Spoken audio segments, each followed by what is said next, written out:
Now, tonight's adventure into the unknown. Shut up and sit down.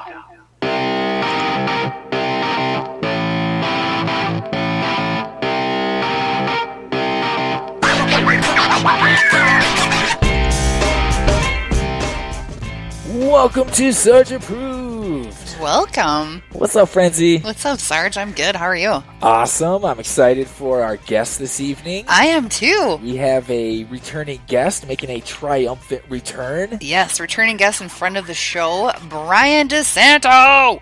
What's up? Hey. What's up, brother? How are you guys? How you been? All right? Yeah. Super duper good. Yeah. Good. It's been like a year now. I've been watching your progress. You guys are really hitting them out of the park, man. You guys are doing great. I'm very, very proud to be associated with you guys. You're doing really great. We're having fun with it. We've been able to meet some pretty fucking awesome people. Great. Over the course of this thing. Yeah, learn some stuff. We got to meet you, dude. Yeah. We got to know you. Yeah, you were a guest. I don't know how many people would think that's good, but okay. We think it's good. We do. You were a guest originally. For the first time, it was episode 24. Yeah. Yep. This is episode 94.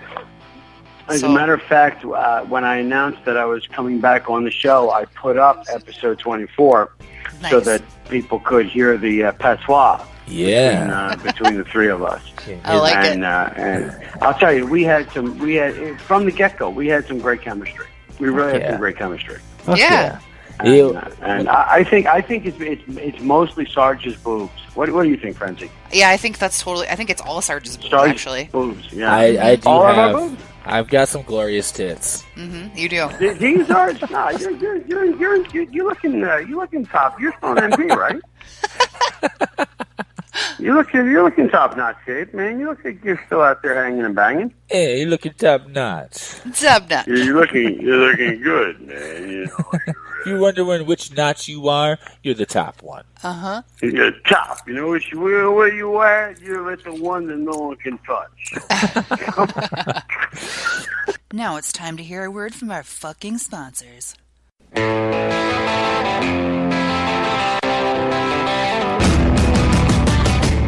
Sarge here. Frenzy here. They're here to tell you about our sponsor, Northland Vapor Company. They're serving the global vaping community. What they do is they provide quality and non-costly e-liquid. For all you vape heads out there, this is important. They source top quality raw materials and do not use any artificial coloring, preservatives, or sweeteners in their products. That's awesome. They also have 13 amazing flavors that come in 2 different sizes. 120 mils, which is priced at $14.99, and the 30 mil bottle option, which is priced at $6.99. That's like half the cost of normal other places. Than most places. Yep. And they have some awesome flavors. The most popular right now is called Nuts and Cream. You're going to love these nuts. And they also have another flavor that is called Tangerine Dream, and it is oh so dreamy. Northland Vapor also offers free domestic shipping on orders of $50 or more. And free shipping on international orders of $100 or more. Everybody loves free shipping. Yeah, that's Hell awesome. Yeah. You can check out their website, northlandvapor.com, and use the code SARGE20 for 20% off e-liquid and swag. They have some pretty sweet swag. They got some badass swag. Awesome hats, t-shirts, stickers, all the things.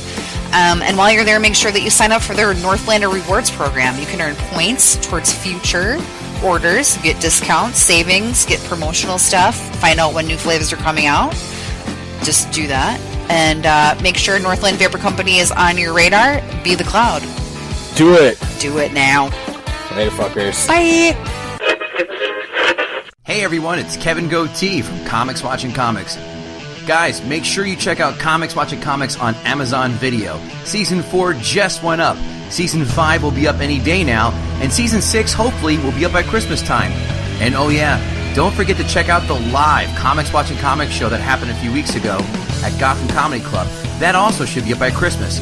Thanks again for watching Comics Watching Comics. Check out our website, comicswatchingcomics.com, and our social media at Comics Watching on Twitter, as well as Comics Watching Comics on Facebook and Instagram. Thanks a lot.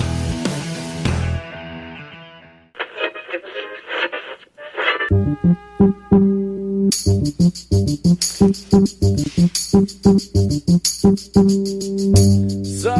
here. Frenzy here. To talk to you about Alpine Hemp and their awesome hemp oil products. Okay, Alpine Hemp makes full-spectrum, whole-plant hemp oil, also known as CBD oil, which is extracted from the hemp plant, and it's not psychoactive. That means it can't get you high, and you're not going to fail a drug test. Exactly. Hemp oil is made up of cannabinoids, and these are natural compounds that are found in whole-plant hemp extract. They can be used to help with pain, inflammation, anxiety, cigarette addiction, acne, mood swings, sleep issues, and so many more things. It's got so many beneficial properties. Alpine Hemp is committed to creating the highest quality and most effective hemp oil products on the market. They source high-quality, organic ethanol-extracted hemp oil. This allows them to have an all-natural product from start to finish. Boom. And you're probably wondering, is it legal? Yes, absolutely. It's completely legal because it's extracted from hemp grown organically in the US of A.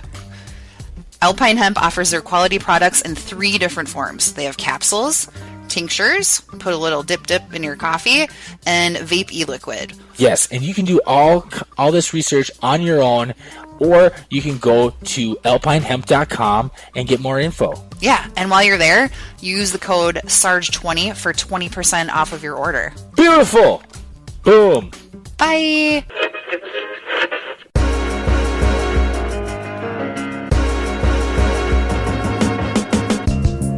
Hey everybody, it's Kevin Goatee from SportsBook Box Office Podcast.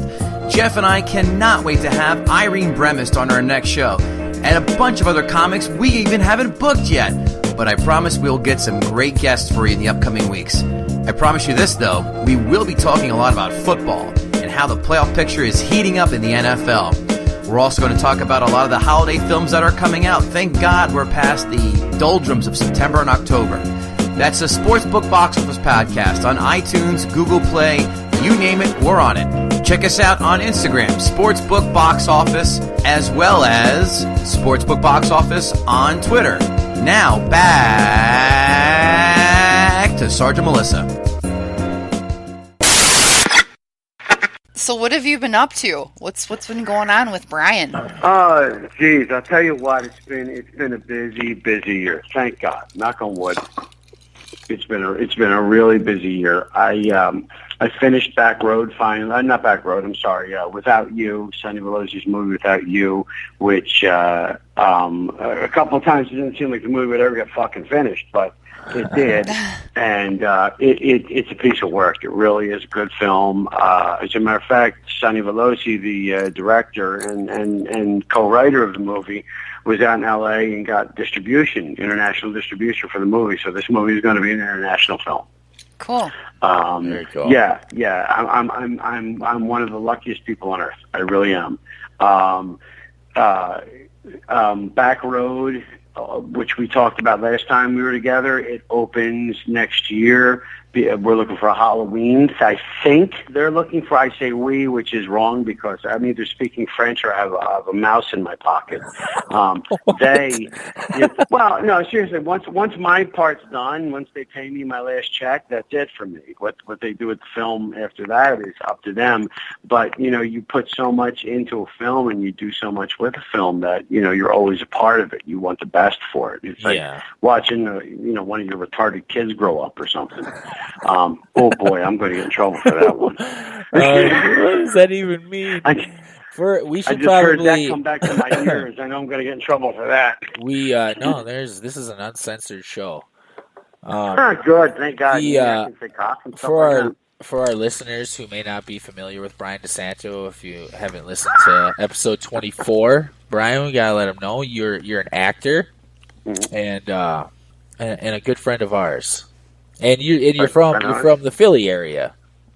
I'm from Philadelphia, Pennsylvania. Yes, sir. I grew up here. I was born here, and hopefully I'm not going to die here. But that's where I am at. I live in New Jersey now. I live up toward New York City, right on the outskirts of New York City. I have a small estate out there. The movie business was kind of good to me. So when you guys actually finally get to the East Coast, you're not going to a hotel. You're staying with me. I have plenty of rooms for you, and we'll have a real good time. I know we need to make that happen. Without a doubt, there's a list of people that we've gotten to know on the show that a lot of our friends are on the East Coast and the West Coast, California and, the New York area and whatnot. And whenever we go out to those coasts, there's going to be a list of people we got to go see. So every night, we won't have to worry. We can stay there a week. We'll have a place to stay. We're gonna you have a home. You have a home. Listen, from the bottom of my heart, I mean, you guys have known me long enough now and read my insane posts and everything. Everyone knows me enough to know I don't bullshit. From my heart, you guys have a place to stay. You have a home. Well, thank you. We appreciate that. Hell yeah. Come crash at your place. We'll go tear up Joyzy. Yeah. Jersey. You from Jersey? I'm from Jersey. You from Jersey? So, that's going to be Back Road. That's going to be coming out hopefully in next October. And I'm working on a film right now with Justin Lancaster, who was my co-star in One Night at Dante's. We're working on a film together that we will be in pre-production by January. I've written most of the script. He's filling in some of the blanks, and I don't want to get too far into it. It's based in a true story. It's another true story script, which is it's along the lines of the Zodiac Killer kind of thing. It's a true story, and it is one of the most bizarre. As a matter of fact, what I'll do, I'll send the two of you the documentary that I watched that inspired me to write the script. It is murders over a 40-year period that just could not have taken place. This is a true story. This is a true story? It's a true story. It's absolutely, what it's based in is absolutely 100% true. And I'm not deviating from much of the facts of the case because it's so bizarre that you just can't make it up. It's so, this case it's almost a 100-year-old cold case, just like Jack the Ripper. It's like a Ripper case, but here in America. Wow. Oh, and, so this is a case that's still not solved. So you don't know who the serial killer is. They don't even have a suspect. What? They never even had a suspect. There's got to be whoever this person was for 40 years, killed from coast to coast over a 40-year period, and mailed letters to the police departments. What? Has this been on Unsolved Mysteries before? What's their serial killer? Because every serial killer, I know they have a name, and that's I'm sorry, Sarge. That's one of the things I got to keep a mystery right now. Because, damn it! All right, what is it? The technicalities of making a movie and all that I need. Right now, Justin and I are holding on to that with our teeth. Damn it! You can't. What does it rhyme with? When we get off air, Frenzy, you pry it out. Oh yeah. When we talk privately, I'll fill you in the whole thing. I'll even send you the documentary so you can watch. Okay, because it is. I sat there. It was one of the nights that I couldn't sleep, and you two, especially Frenzy. I talk to Frenzy a lot when I can't sleep for some reason. Yeah, I do. Thank you so much, friends, for putting up with my insanity. For some reason, I kind of connected with the two of you, but I seem to text you a little bit more, friends. And I won't be able to sleep, and I'll just send out a hey, how you doing? See, I like to check up on everybody and see how everybody is. That's just kind of how I am. I'm protective of my friends. Yeah, no, it's all good. She's a good mama bird. She's a she is. good person She's to such go a to sweet for person. advice. She's so sweet, and she's so kind-hearted, and very, very, very kind to me. And she's such a beautiful, and she's so beautiful. I mean, as far as co-hosts go, she's such a beautiful woman. She's a gorgeous woman. You're a pretty beautiful woman too, Sarge. But I try. We'd be living a different lifestyle if I go further in that conversation. I clean up all right. I've seen you clean up. You do clean up good. Yeah, it's not bad. He does. You guys don't know I'm watching, but I'm watching. Yeah. I'm peeping. But I'm peeping. But I will send those to the links to you both so you can watch it, and you will.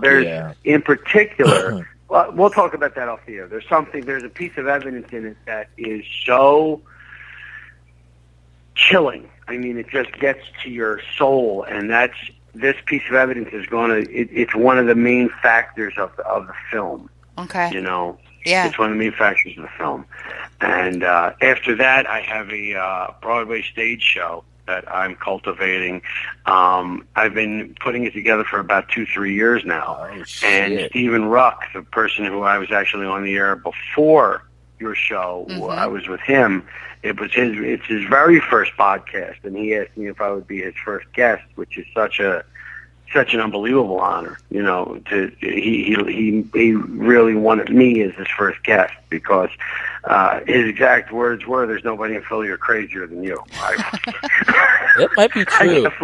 I definitely want Philly's Mickey Rourke, were his words. That's awesome.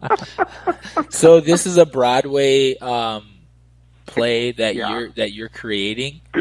It's a one-man show, and I've had the outline of it for almost maybe 3-4 years, and I couldn't advance. And I ran it by Steve, and the next thing I knew, I had 20 pages from the guy. Nice. So are you and he nailed the guy? it. He knew just what I was looking for. And I did the same thing I'm doing with you guys right now. I'm live on Facebook, so people can see this side of the interview. I want people to see what it is to be, an actor or a documentarian or something like that, like what you guys do, to be an interviewer. What you do, what there is to it. That it's not all. You know, everybody thinks you ride around limousines with one straw up your nose and heroin in your arm, and there's 2 blondes blowing you, and you got money, you throw money out the window. That's not the way it is. That's just Charlie Sheen. Eating animal crackers, smoking a cigar. Yeah, well, I think one of the things that a lot of our guests appreciate about the way we do things with our guests is, like, we want our guests to be as comfortable as possible so that we can all relax and just have a good time. You achieve that. So, like Frenzy says, like, you could be sitting on your couch, not even wearing pants if you want, as long as you're comfortable. Yeah. You know, grab a cocktail. Wait a second. Let me see. Am I wearing underwear? Because I'm not. No, I was going to. It's not important. It's not important. It does not matter. They are not required for this show. Well, no, I'm live on Facebook. I would have taken them off and sat back down, but I'm not wearing drawers. Yeah, this is coming from the dude. I'm not going to go that far. This is coming from the dude who accidentally showed his dick in a Facebook photo. Oh my photo. God! How accidentally funny was is so full of shit, dude. You did that on purpose, and I know it. How funny was that? That was hilarious. How funny was that? Oh shit, dude! I mean, like, nobody's saying anything to me. Nobody's saying a word. And I'm getting all these likes. And finally, one person said, "Hey, Bri, we can see your ding dong." Your ding dong. And I was like, "What?" And you look at the picture, and there's the good fella hanging out of the towel. You know, one way that it seems that it may have legitimately been an accident is the fact that you didn't fluff it first. You could tell. Is that what? You could tell you didn't fluff it before the picture. Oh no! Because, like, if you were going to take if you were going to do it, you would. You're right. You do it the right way. Unless he's so you'd want a little smart. blood in the, Unless he's so smart that he thought of that, and he's like, "I'm not going to pump fluff up it. the raft a little. Not going to fluff it because I want this to look natural. I want it to look like this is an accident." You just accidentally showed off the whole tip. That's okay. Just accidentally the whole tip. Good reference. Boom. Shout out to Larry Roberts and his former show. But it was really, I was so, and you know what, I was so, and people don't understand how you guys have known me for a little while now. I was so fucking embarrassed. I was like, oh my God, because, like, there's people on my page that are like my family that are sort of kind of real close to me, like a mom and stuff. You know what? Funny. To be honest, and then the other side of it is, thank God gave me what I got, or I'd be really embarrassed, right?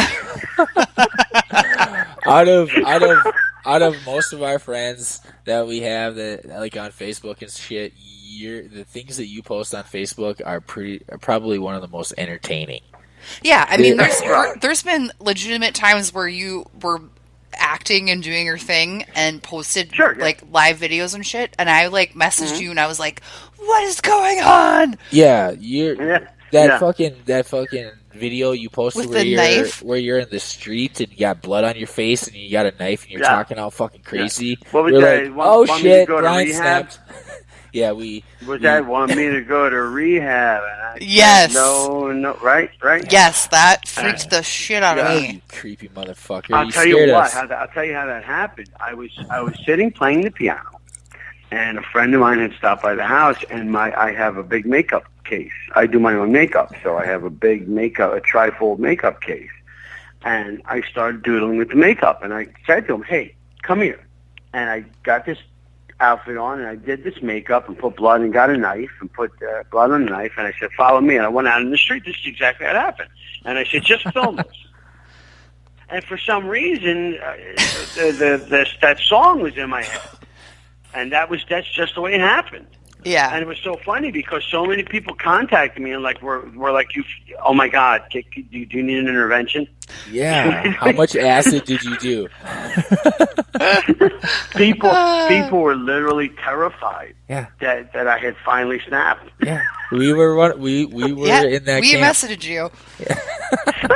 But I guess you guys really did, and then I felt so bad. I was like, oh my, I don't want to scare nobody. No. Well, hey, you know what? That's a testament to your acting skills. Because you had us fucking convinced that you popped a fucking brain cell or something, and it went off the rails. Like, oh shit, what happened? So confused. Yeah, you had us fooled, man. So, bravo, you can fucking act. Oh, thank you so much. I'm glad you enjoyed it. I'm glad. I didn't enjoy it at the time. That was not fun. I enjoyed it after the fact when I found out that it was a bit, but during then it was a bit. I had anxiety. I was like, what is going on? Do we have to go to New York right now or New Jersey right now? Oh, it's funny. Oh, I'm sorry, guys. It's okay. I'm so sorry. I didn't mean to scare anybody. It's okay. But I have, through the years, I have scared quite a few people. And it's funny because a lot of people will contact me. There's people that have stopped talking to me because I went too far. Well, that's just dumb. You tend to ruffle some feathers. I can see you were using something. I was using pancake number 5 and blood number 3. Right? Yeah. That's funny. Yeah, I was using, I like, when people, one day, my buddy Matty from North Jersey, he's a biker, he's a great dude. We know he's an actor, we know each other. This guy's been in like 900 films. What up, Matty? He's worked with, from Jersey? I just yeah, gave him a shout out. What up, Matty from Jersey? Matthew Imperiato, and he's a great guy. We met together on a stage show, a pirate stage show, and it's just such a long story. I'm not going to get into all, but we made such fast friends, and he's one of the guys, and he always says this. He says one day people are going to stop and they're going to go, wait a minute, what did he say? He did what? Wait a second, and people are going to realize how bad I fucked with them. Yeah. It's going to be like Andy Kaufman. People are going to go, wait a minute, what did he do? How did he do it? Wait a second, he fucked with me. You can, but there's nothing wrong with fucking with people. It's so much fun. It's so much fun fucking with people. It's so much fun. People are so gullible. Yeah, they're so gullible. Or take life way too seriously. And again, I found this fucking video. You found it? What? Yeah. All right, play it. I gotta go pee. Yeah. They want me to go to rehab. I said no. They want me to go to rehab, but I said no. Want me to go to rehab? I said no. They want me to go to rehab. Yeah, so for our listeners who can't see this video, that's the other thing too. People don't realize that you don't need superlative after superlative. You could take the shortest, littlest thing, a good actor, a very good actor, especially like my friend Kenneth John McGregor. He's been around forever. He's been in a lot of movies. He was in Cocktail with Tom Cruise. He was in the X-Men. He's done a lot of Broadway shows, a lot of plays. You don't need all these superlatives. You could take the smallest thing and make it terrifying. Yeah. That was that you can video make it terrifying. That video Want me was to go a to minute and a half. rehab is a song. Let's take a look at. All right. Yeah. Let's come up with something. What's the latest catchphrase or the latest candy? What's the name of a good candy bar? What candy bar do you like? What kind of candy bar? How about let's go? Candy bar. Let's go with $100,000. $1,000 bar. Baby $100,000 Ruth. bar. $100,000 bar. Right? Yeah. Baby Ruth. Okay, Baby Ruth bar. Okay, ready? Ready? Wait a second. Give me a second. Do it. He's gonna make Baby Ruth creepy. I want a Baby Ruth bar. I want a Baby Ruth bar. I want a Baby Ruth bar. Yeah. See, that sounds like a villain in a creepy movie. I want a Baby Ruth bar. Some kind of sexual It's so deviant. creepy. Oh, I love it. Look at his face. You could have. Were you watching me, friend? Yes, I was watching you. Okay. Oh, it makes it even better. Oh my god. Oh, I love it. He made Baby Ruth fucking creepy and scary. Uh-huh. I'm never gonna eat a Baby Ruth again. So you did a little dabble in restaurant management a couple months ago. Oh yeah, what was it? Yeah. And it ended up being I took it in my ass for that one. Right, a super shitty opportunity at the end of the day. Man, it started out really great. It really did. And it looked like such a great opportunity. And the owner, I don't want to really talk bad about people. I don't like to talk bad you don't have to talk bad. people. And, right. But no, it's okay. No, it's okay. I'm not going to talk bad. It turned out really to be a bunch of lies and a bunch of shit. And it's a shame. It's a shame people act like this. I just did I was doing something with someone else in Philadelphia in home remodeling and rehabbing, and this guy turned out to be full of shit too. I've just lost. Yeah, I've that's lost dumb. my heart. My heart's broken. Right. My heart's really broken. I've lost all faith in humanity. I really have. This guy, he wants to hire people. And it was I didn't agree with it. And I didn't like what he did, and it was right. He wants to hire people to work for $100 a day, but he wants to work them at 10, 12, 13-hour days. Right. Yeah. For construction labor, that's wrong. Yeah, that is wrong. You have people that they're breaking their asses for you for less than $8 an hour to hang sheetrock and do roofs, and you can't do that. No. Oh, I just think can't it's do that you don't. I mean, there's no reason why you should bullshit people and give them this kind of false sense of what the job is about and what it's all going to be, because they're taking this big step to make that change. So I feel like that's what happened to you, and that sucks. But at least the thing was, is friends, you guys, you sort of kind of know a little bit. I was in law enforcement for 27 years of my life, and outside of acting, that's what I did to raise my family, to raise my little boy, and all that kind of stuff. Yeah. And when that came along, I had actually said to myself, "Wow, it's something different in my life. I get to do something different. I get to, move in another direction." And I just got screwed. I got screwed over. And the things that were said about me afterwards were horrible. That's dumb. Were horrible. And I don't understand why. I just don't understand why. I don't understand why people got to do that and play games. And it's just a shame. It's just a real shame. Yeah, it is. I think I'm a real good guy, and I've got a big heart, and I'm good. I'm good to everybody I meet. And I think part of that because you are, and friends, I kind of get this with you too. You're good to people, and people shit on you because of it. I've been shit on a few times, but I've also learned that I don't after those times have happened, like I learned not to let that affect me if it does happen. If people take for granted who I am as a person, like go fuck yourself, I guess. But but yeah, I'm sensitive in that way, I guess. I try to be a good person, and if people aren't appreciative of that, I guess that sucks, but it is what it is. That's the best you can really do in this life, is just try and keep yourself being a good person and keep yourself doing the best things that you can. Yeah. And letting the riffraff or whatever you will fall to the side. Let them just be what they are. Like I had a friend.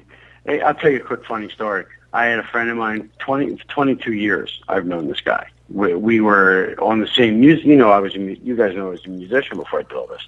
And we were in the same circuit. This guy is a professional. He's a terrific talent. He's a talented guy. He's really a superhuman being, fantastic guy. And he made the mistake of leaving his cell phone unattended. Yeah. In a bar while we all had a few cocktails. And I don't know who did it, but somebody went on his Facebook page and wrote on it that he likes big fat cocks up his ass. Oh, you have no idea who did it, huh? I don't know who did it. Yeah. His name may begin with a B. Ping, pang, pang. So, somebody said, well, he admitted on Facebook that he likes big fat cocks up his ass. I don't exactly know. But it got so blown out of proportion and so incredibly just so blown, where it was, if he got upset, he said, look, I'm sorry, I mean nothing by it. It was, it was a joke. You known each other for that long. It's just, people are so unbelievably sensitive, and so they just want to, and they want a show. They want a big show, The drama. I get it. Well, to alleviate that post, all you'd have had to do is tag you and say, Bryan DeSanto hijacked my Facebook. Well, he might have been mad because he's Facebook friends with his grandma, and he doesn't want his grandma to find out that he likes big fat cocks in his butt. Yeah. Well, grandma realistically probably didn't see the post. Also, man, all you had to do is, and you guys get this about me, all you have to do is say something to me. I would have been the first person to say, hey, look, I put that up. It was a joke. Right. You got to learn I like big fat cocks on my ass. You got to learn to read the room, Brian. It all depends on who you're fucking with. Some people would get a kick out of that. Like, if you did that on my Facebook feed, I would think that was hilarious. But some people would not agree. Dude, what they did to me, I was a bouncer for a lot of years. I've done every end of law enforcement, whatever you want to call it, for years. And I was a bouncer for a long time. Dude, if you left your cell phone, you're a dead man. You're a dead. You know what they did? This is no joke. You guys want to have a good laugh? 3-4 o'clock in the morning, my 70-year-old mother gets a phone call. Oh, shit. Allegedly from me. Mommy, I was in an accident tonight, Mommy, and I got hurt. I was in a bed. Are you okay, Brian? Yeah, but my balls got hurt. I need you to ice my balls. Will you ice my balls, Mommy, and rub my balls? That's terrible. Right. It's 3 o'clock in the morning. My 70-year-old mom, and my poor mom's saying, yeah, sure, Brian, if that's what I got. Yeah, I'll put ice. Yeah, sure. Oh, what am I going to do? Flip out? What am I going to do? Worse with guys, really? You woke up my mom and she's going to massage my balls. Really? Well, the worst part is that they woke up your mother at 3 in the morning. Couldn't they at least wait till breakfast? Yeah, that's a little rude. Breakfast time, lunchtime? Ice my balls down. Yeah, that's... Rude. I picture... ice balling until after breakfast. Right? I picture your mom being like the mom, like Joe Pesci's mom from Goodfellas when she has him over to cook food. No. No? Not that at all? No. My mom is Tony Soprano's mom. I'll pour you. Bryan DeSanto's mom is a 6'5" black woman. That's awesome. She is. Her name's Arifa. Get out, bad motherfucker! Oh, I love it. My mom is. I'm 6 foot. I'm 6'2" I go about 220. You guys have seen pictures of me. I'm not a little guy. My mom is about 5'1". Oh, she's little. But she's a little teeny tiny Sicilian, but she'll kill you. She's nuts. They're all nuts, these Sicilian women. Oh, yeah, my cousin. There's a picture of me. If you on my Facebook page somewhere, friends, if you're looking around real quick at my pictures, there's a picture of me and my cousins. There's like they're all like this, and then there's me. There's my cousins in a tree. In a tree. Okay. Like I don't. Yeah, I'm dark. I'm darker than all of them. I'm 3 shades darker than all of them, and I'm 4 feet taller than all of them. You might be adopted, dude. You know, I'm adopted. They found me under a trash can. I was left on. There was some pimp that just left me on a doorstep. Hey. I don't want this one. Take him. He's gonna be trouble. He's Italian. They knew you were gonna be trouble. They knew I was gonna be trouble. You can't handle this shit. So anyway, the Steve Ruck wrote the stage show of what we're working on, and it's called Conversations with Satan. With who? With Satan. Oh, is this so? Are you going to be the one man in this one man show? It's a one man show. It's called Conversation with Satan. It's going to be in pre-production in January, and hopefully by summer we're up and running. And I want to personally invite you to come out and see it. The tickets are on me. You have a place to stay with me. The whole thing. I really want you guys to come out and catch the show. That'd be awesome. Are you going to be the guy on stage? Are you the one man in the one man show? No, it's going to be another guy named Bryan DeSanto, Sarge. Okay, good. As long as it's like a lookalike, it's. No, I'm promoting someone else's work.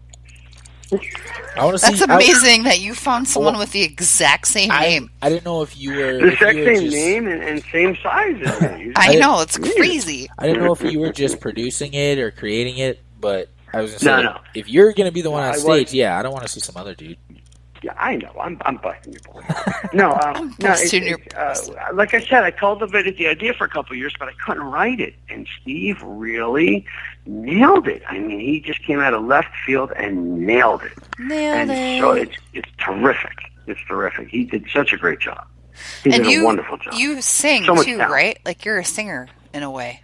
You've done some singing. He does everything. I don't think I'm going to be singing in this show, but there's going to be a post coming up on Facebook real soon because the statute's over from one of the last Broadway shows I did a couple of years back because you have to wait so long before that stuff can go on YouTube. And I was told that it's going to be up, and I'll send a link to you guys. It's me on Broadway doing the Great American Trailer Park Christmas Musical. What is it? Great American Trailer Park Christmas Musical. Oh shit! It's Christmas themed. Yeah. Oh, it's insane. It's insane. There's so much insanity. And I'm going to make sure you guys, it gets up there so you guys can see it and all that.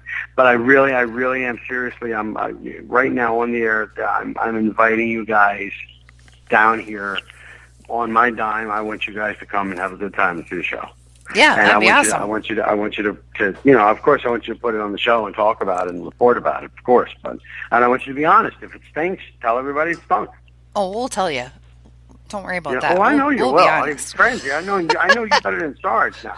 I know you'll tell me everything sucks. But if it's good, I'll tell you that it's good too. So we got that going on. I know. Absolutely. No, I love you guys. Hey, say, did you ever have Sarge? You contacted me about a woman who was claiming to be a friend of mine that wanted to come on the show. Oh, so he was just making us cocktails. There was a woman that you contacted you that had claimed to know Brian that wanted to be on our show. That was probably that crazy lady. Yeah, I don't know if she was crazy, but I just remember that you had contacted me and said, "Who's this person?" And I said, "I don't fucking know." She asked, "What happened?" Oh, yeah. She said she knew you. I don't know. She was crazy. I can't remember her name. She was talking about all kinds of weird shit. Like she's like a space queen She's just Neptune. Some kind of I don't know. spiritual medium. Yeah, I don't know. Ghost. She said she knew you, so I asked you follower. about her. Yeah, no idea. Not even worth mentioning, honestly. She's that crazy. Like, it's without a doubt, there's no denying that she's just a crazy person. There's so many crazy people that we've encountered in the history of this podcast, and we will continue to. You're at the tip of an iceberg still, guys. I mean, you're still new. Just wait. Just wait, man. There's still more out there waiting for you. Oh my God. Looking forward to it. Oh my God. Oh no, you guys look what Howard Stern did with the wackos around. The guy made the goofballs around him. He turned that into $1 million enterprise. Right. Yeah. Well, that shit was groundbreaking back then. There was nowhere. There was nowhere that you could listen to that kind of content, that filthy kind of uncensored content anywhere. Right. And he was doing it on fucking normal radio waves. I know, which is crazy. and now radio itself is just kind of shitty. Like, horrible. When I drive in my car, if I don't plug my auxiliary cable into my phone and play whatever I'm going to play off of my phone, and I'm forced to listen to whatever's on the radio stations around me, it's all shit. It's all shit. So, do you listen to the serious Friends, or do you listen to something different? No, I have like my Apple playlists where I play like my 80s and 90s music because I love it. 80s and 90s? You're too young. I'm what not. do you know about the 80s? I grew up in the 80s. That's my dream. That's my dream. You look like you're 18. I'm 38. 38? Jesus Yes. Christ, you're old as dog shit. I know. We're both products of the 80s. Uh-huh. Dude, I would take 38 again in a heartbeat. Yeah. I still got quite a few years on you. I know, it's crazy. It goes so that's fast. That's the part of the show where you both go, but you look great, movie star. You look so great. What is your morning regimen? You look what like do you dog use? Shit. One of the other projects we're working on, and this is one that's been under wraps for a little bit. It's a mini series. It's a television series, but I don't know what to call it anymore because there's so many mediums now. Right. But it's a web series. So it's a web series, and it follows my life. It's written about my life and the insanity that ensues in my own life. And when you read 20 pages or 30 pages of something that's actually happened that's in your life, you just, first of all, it's absolutely positively hysterical, and secondly, you go, this has to be made pretend. Nobody could possibly live it, but that's my life. Yeah. Yeah, you're a crazy motherfucker. You know? But it's not even, but the thing is, it's not even me. It's the cast of characters around me. The people in my life are fucking insane. Yeah, absolutely insane. You're surrounded by a bunch of crazies. One of the we pay attention to my Facebook page, friends. You some of the people are wacko. Yeah, they're completely apeshit. And coming from me, that's bad.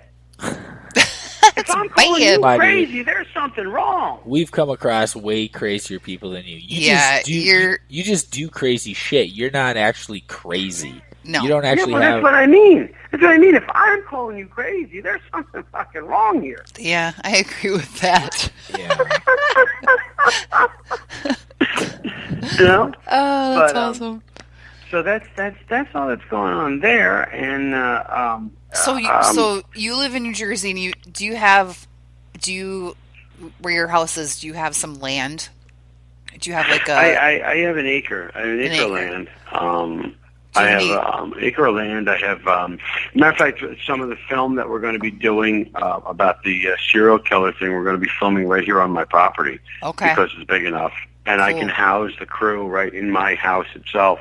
I have a 5-bedroom colonial on an acre, and it's big enough to look. If you put the angles the right way, you can look like you're in the woods, and there's a big tool shed in the back, and a tree house that Hurricane Katrina was nice enough to blow right out of the trees and land in the yard.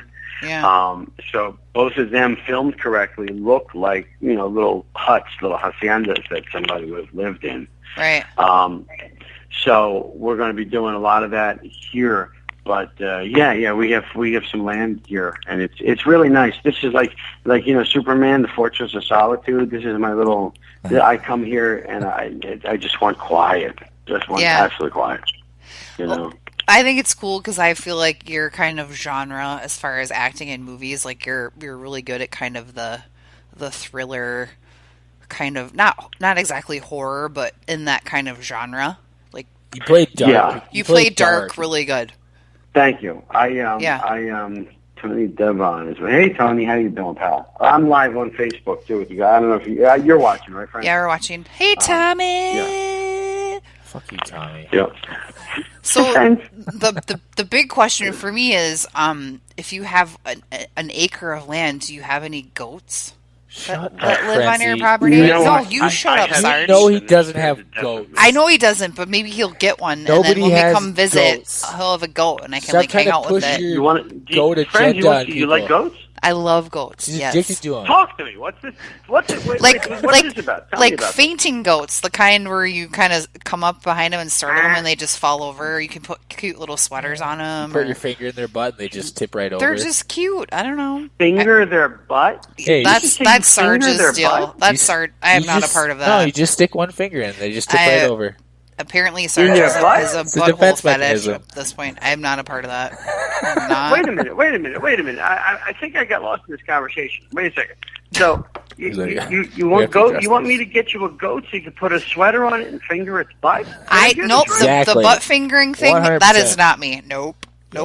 No, I just want to pet it and cuddle it and hang out with it. Like it. You want to cuddle it if you finger its butt or before you finger its butt? The finger in the butt thing is not me. I'm pretty sure Sarge apparently has a weird fetish that we just found out about tonight. I'm pretty sure you're the one that brought up the finger in the butt thing. Nope. Okay. Well, he's so confused. I just wanted to know if you, since you live on land, if you have any. Went off, and I'm doing brain surgery, so I have to cut this short.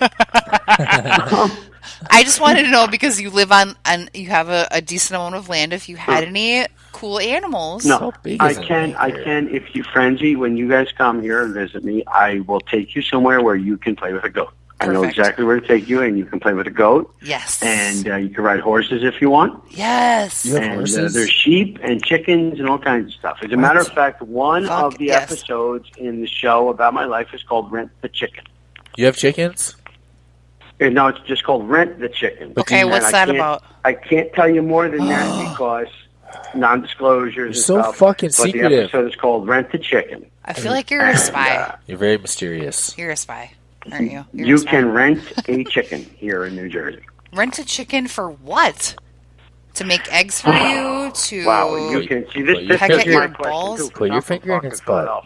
You need to stop with the butt and the finger in the butt thing. This is weirding me out. No, you don't put a. I feel like I'm gonna have to walk around covering my butt now whenever I'm around you. No, just animals. I just just animals. Okay, animals' butts. That's cool. So my dog, I should protect her. I'm not. Maybe, possibly. Okay, it's good to know. Good to know. They like it. Or you like it. What is going on in Minnesota? It's winter. We have nothing else to do. Wait a second. I'm handing bored. the phone to somebody. I'm done with you guys. I'm handing the phone to somebody. Hold on. You guys don't finger butts in New Jersey? You guys are... this is Governor Jesse Ventura from Minnesota. Hey, there will be no fingers in the butt on my watch. What is wrong with you people? Say now, were you putting fingers in the chicken's butt or in the goat's butt? I'm confused now. Well, we haven't actually put any fingers in any butts. No. It's just hopefully in the future. Oh, okay. I don't agree with that statement whatsoever. I don't know how we got in this conversation. Yeah, I don't feel it's good about it. Escalated quickly. It's friends, too much. Friends, are you watching? Yeah. Are you watching? I'm watching. Put his finger in his butt. No, he's not. That's for the finger in the butt. I don't know where this just went.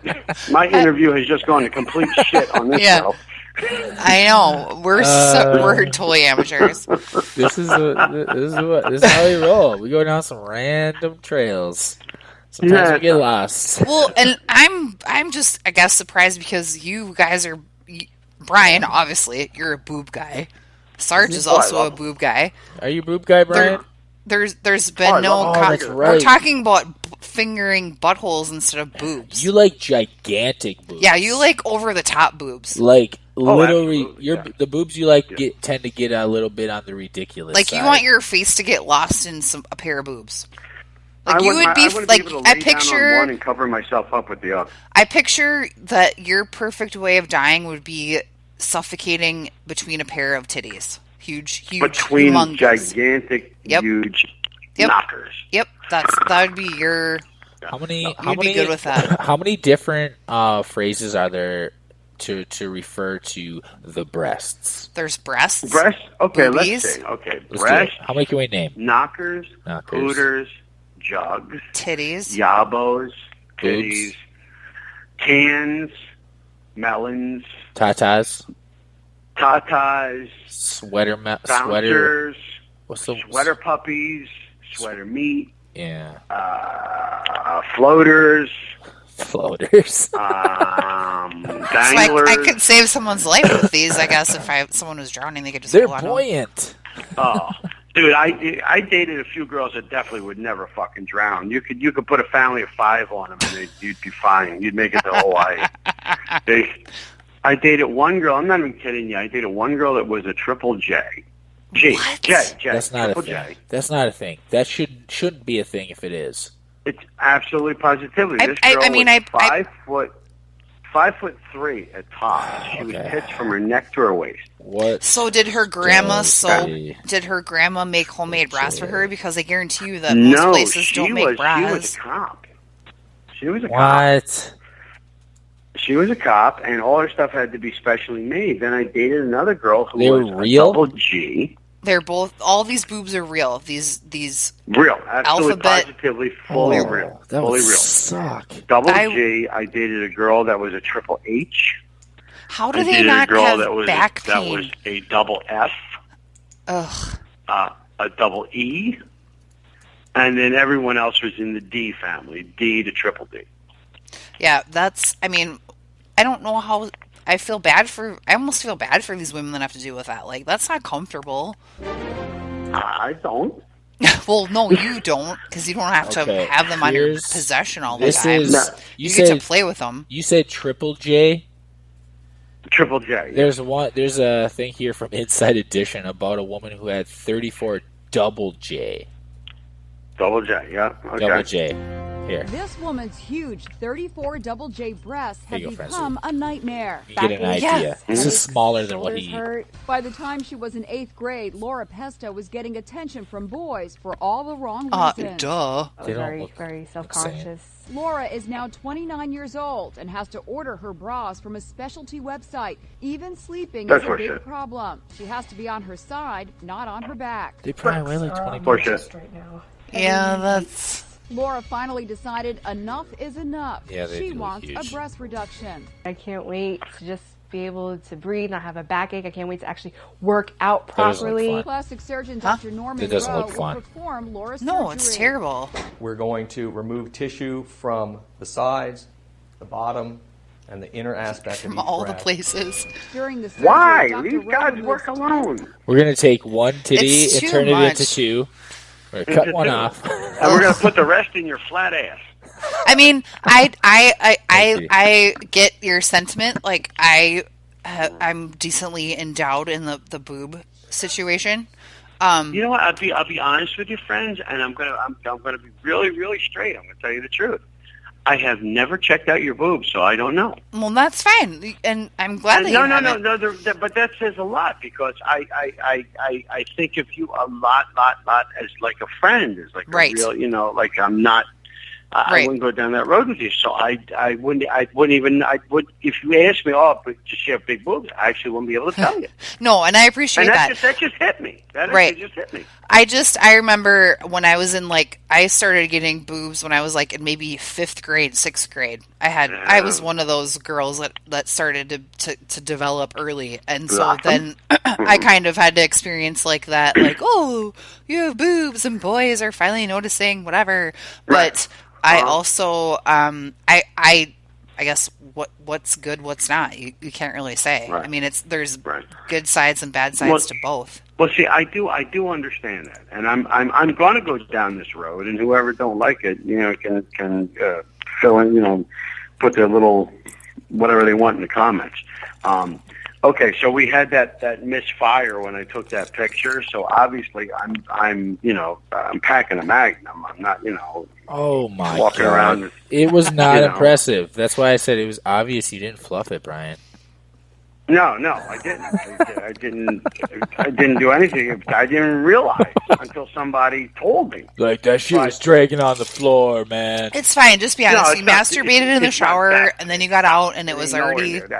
But here's the thing, people, these guys, you hear guys say, "Oh, I wish my dick was just bad." We should try doing fucking sit-ups with it. Just doing something. Do sit-ups or try to move real fast. You know what? Go wear underwear and sit down fast. See where that gets you. You're so full of shit. Well, that's like a chick as when if you have a larger size. I don't know. Whip it out. You're on Facebook Live. Pull that bad boy out. Show the world. See if Facebook Live. He's thinking about it. He's contemplating it. I'll pull it. He's like, don't test me. I'll pull it out. You sure, Sarge? You want to go down this road with me? Oh shit! You want to go down this road? You're a dick, man. Well, but no, I get what you're saying. Listen how nervous you are now, motherfucker. You should go down this road with me. It's not my dick on Facebook. It's yours. Look at him. Sure you want to walk this road with me? We're watching your Facebook Live, right. dude. You're thinking about it. I know. I'll do this for you, Sarge, okay? I'll do this for you. I'll do that for you. He just stood up. That doesn't do anything. Francie.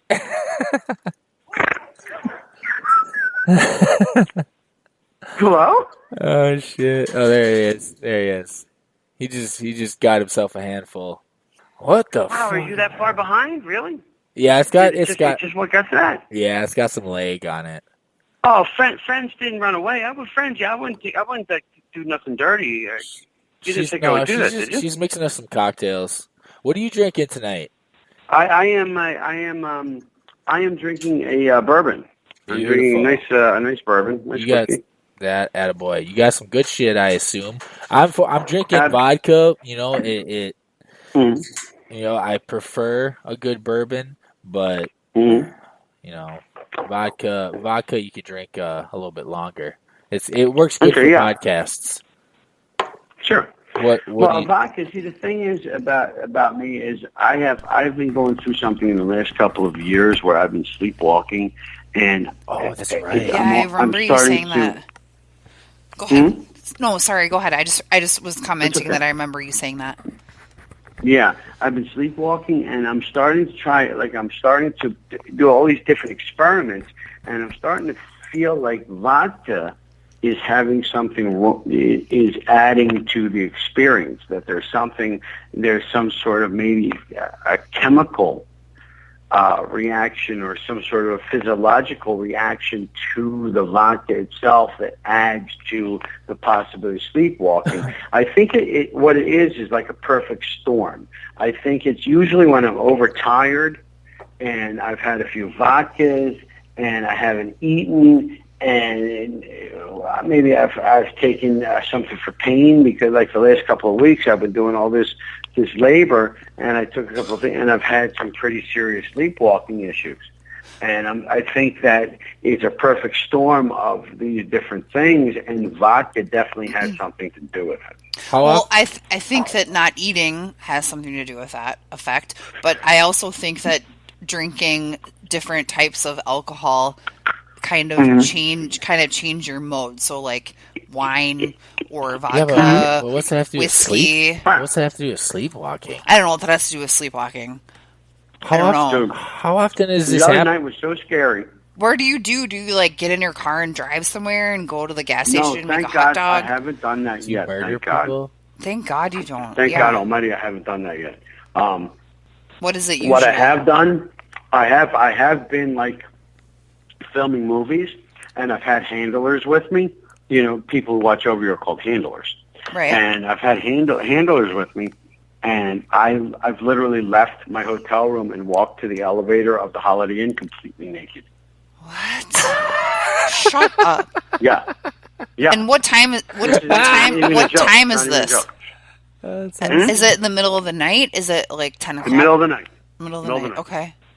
Middle of the night, I've gotten out of bed. Like there's a person who will like they have to have a key to my room because I have this condition. Right. How often is this happening? It was happening twice a week at one time. Really? Wow. And now it's slowed down. Then there was a time when it was happening maybe almost 3 times a week, and then it slowed down. Now I've got it down to maybe once or twice a month. Well, how did you concentrate it to just being once or twice a month? Well, what I've been doing is making sure that I'm not overtired, making sure that when I come home tired, instead of pushing myself to go to a meet and greet or go to a movie thing or I go home and go to bed. Yeah. Or and then I'll hear the next day, well, you didn't show up. You're the star of the thing. You didn't, and fuck you. You know, did you show up? Well, then that's good enough. You're the writer. You know, there's so much, and a lot of people don't understand the pressure that's on you when you are in this kind of a industry. When you're you're the star of the show, and when you're the star of a show, or you're one of the main characters in a show, any show, a play, a musical, a movie, a miniseries, whatever it is. This writer and director, these people have come to you with, and especially the independent people, they come to you with their life savings or whatever it is, and they hand you the script and they say, I'm giving this to you. Make this come to life. Make this happen. So I'm giving this to you pressure. because I believe in you. Right. There's no pressure. There's no pressure in that. Yeah, no, none at all. Yeah, there's no pressure in that. And it's hard because you watch these people and then things will happen where you get behind in the shoot or somebody in the show or who got addicted to drugs or who got mad at who and they bailed out. And without you, there was a person, as a matter of fact, who bailed on the production who was one of the lead characters. And without some fast thinking, it could have shut production down for a little bit. Mm-hmm. And thank God for some fast thinking and some ingenuity. It got rewritten and explained in a very, very simple way, and it just happened to be that way. But if it didn't turn out that way, if it was just a hair different, it would shut down production.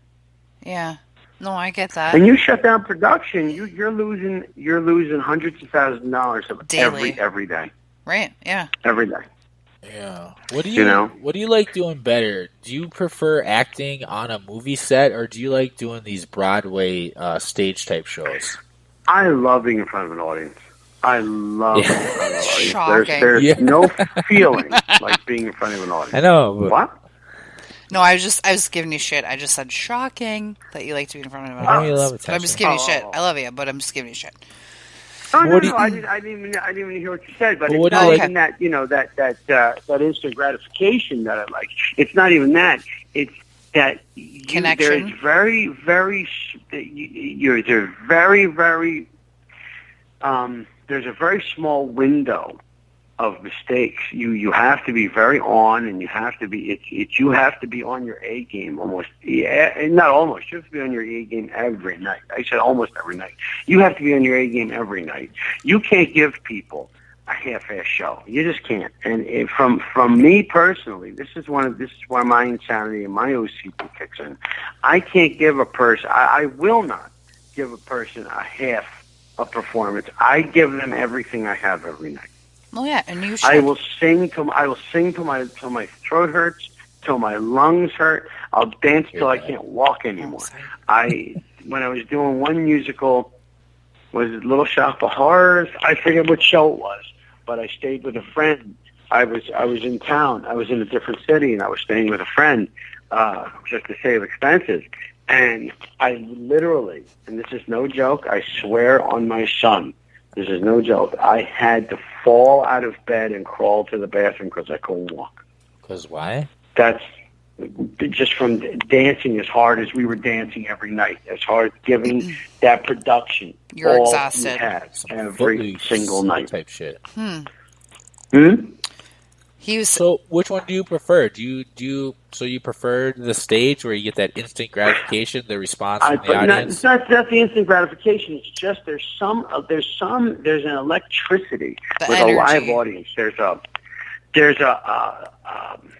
It's like a love. It's like it's almost like making love to a woman.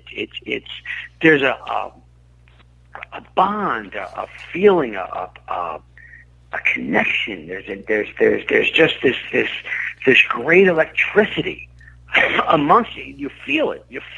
Yeah. You hit them with it, and they laugh, and the laugh comes back to you, and you hit them with something else, and they applaud, and the applause comes back to you, and then you hit them, and it's just back and forth and back and forth.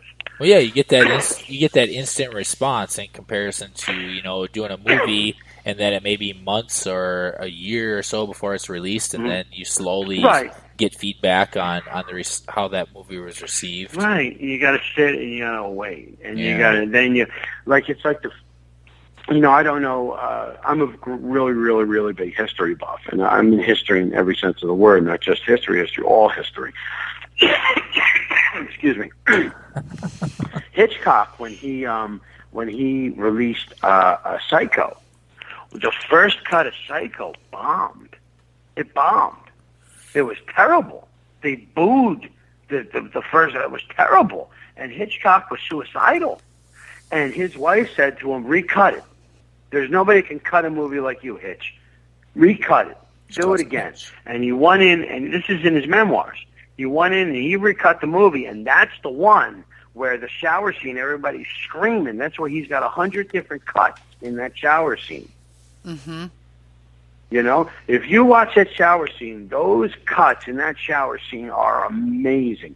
It's the most amazingly cut scene ever. It's 1, 2, 3, 4, 5, 6, 7. It's just cut, and it makes the whole scene. But you don't get that live. If you're on stage, you don't get to do that. You don't get to cut. You don't get to do the scene again. You got to deliver that moment on stage while you're there right now. Yeah. Well, so they obviously both have their pros and cons, and they both kind of both have the pros and cons. Yeah, and they both kind of give you that high of this is what I'm doing, and it's awesome. But there's just nothing like stage. Stage is addictive like a drug.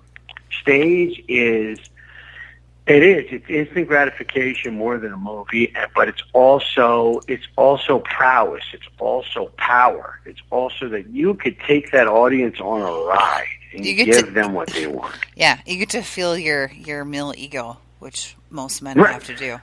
Which it's not a bad thing. That's just how men are wired. They have that ego. They have to fulfill that. The same way. I mean, women. When you control the stage, you control the stage. Female comedians are the same way. When you're on a stage, you prowl that stage like a panther. You can feel it. I don't necessarily think that all women, but I don't know. I think that there is women that feel that way. I don't think the majority of them do. But for men, the ego thing is way more different than for women. I don't know, friends. I don't know. I think me and you might have to agree to disagree there. And that's fine. We don't have to agree on everything. I think it's equally both ways. I think men and women both feel that dominance over an audience. I think that the females do. I just don't think that there's enough females that are confident enough to want that and feel like, yeah, that's what I want to do. To be on stage and like women there. I mean, as far as like the whole like feminist, like women are powerful, whatever. I know so many women that are just kind of okay. I'm just gonna kind of sit here in my corner and be a woman. Like they don't do anything else to try and make themselves more powerful. As long as they have great big boobs, it's fine. Yeah, double D or bigger is the consensus. That's the mark. Yeah, that's the mark. Do I have a hard bargain? No, see, I don't know, friends, because I know, especially when I was doing some of the real New York Broadway stuff, there are some strong women. There are some really strong women. I absolutely agree with that, and I appreciate those women. I'm just saying, I feel like there's a lot of women that aren't confident enough to try and do those things and be a part of something like that. Yeah, but those they're called extras. Yeah. And that's fine. I wish that there would be more women that are more confident in who they are and what they do, that can actually show it. I think that's coming. I think that's coming forward. I've been seeing a trend in acting in the last couple of years, really, where women are taking such a strong foothold in the business. Well, and not even just in acting, but just in life in general. You know. Like life in general, but we're just talking about the entertainment business right now. I see them taking such a strong foothold in the business right now, and I like it. I like it. I don't have any resentment toward that or any. I like strong women. I really do. I don't like. And friends, especially you and I have talked enough now. Mm-hmm. I don't like weak people. I don't like weak mouths. I don't like that shit. I like everyone around me strong. Mm-hmm. Yeah. You know, that's what I appreciate about you. You're a strong woman. You're great. She's a strong black woman. You can, huh? She's a strong black woman. You're a strong black woman, friends with blonde hair and blue eyes. Yeah.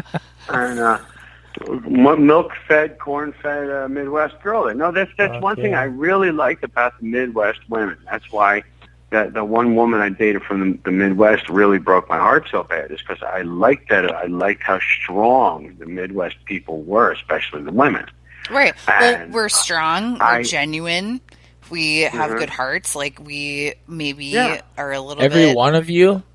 I don't know. I can't speak for all of us. I mean, I can speak for a few of us. Everybody's different. But in general... I mean, there's lots of Sicilian men that are complete pussies. Yeah.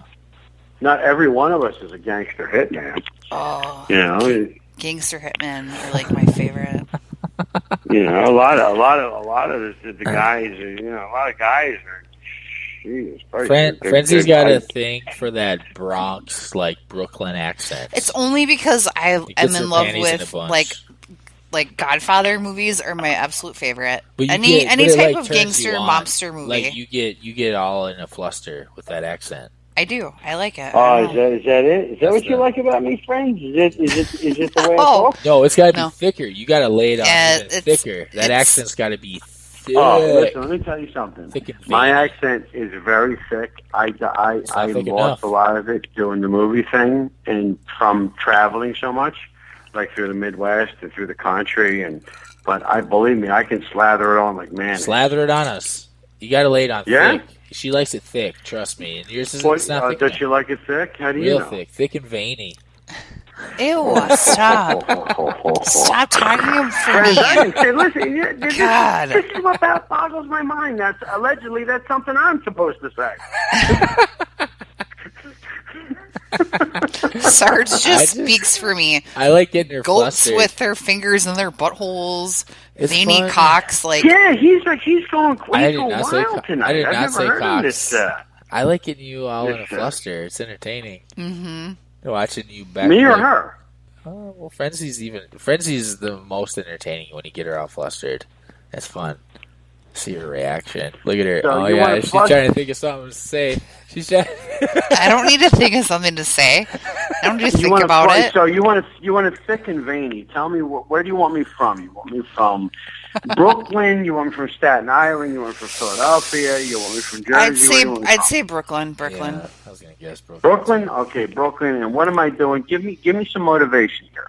What's my motivation from Brooklyn? What am I slathering on you? Am I coming on to you? Are we in a club? Yeah, we meet at a bar and you're going to try to seduce me and bring me home. There you go. Yeah, give us your best line. Seduce you and bring you home, and I know that you like that New York heavy thick accent. No, but do it this way. Do it this way. You lay on the thick accent. You walked up to Frenzy in the bar, but you're not being like super creepy and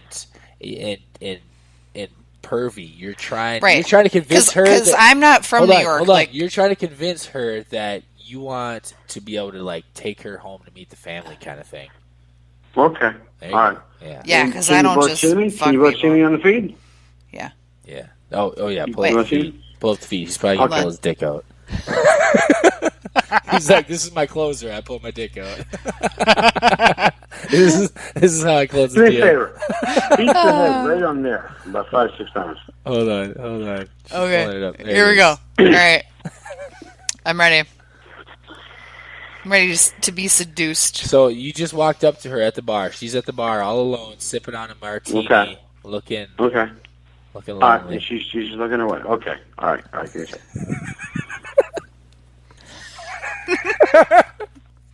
He's getting in character. Shh. Here we go. Okay. What's the matter? Nothing's the matter. What's the matter? You sure? You look down. No, you I'm look good. Thicker. Yeah, you're good. Yeah. You sounded like a guy right there. What happened to you? That was Sarge. Thicker. Go thick. Hey, Sarge, shut the fuck up. Like, you're cock-blocking me right now. Take two. Hey, I want to fill our drinks while you seduce Sarge Frenzy. bothering us. Hey, I'm gonna refill our cocktails while you seduce Frenzy. All right. Ready? All right. Mm-hmm. All right. All right.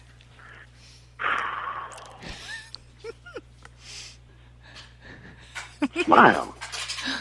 I'm totally laughing my ass off right now. You can get your drink.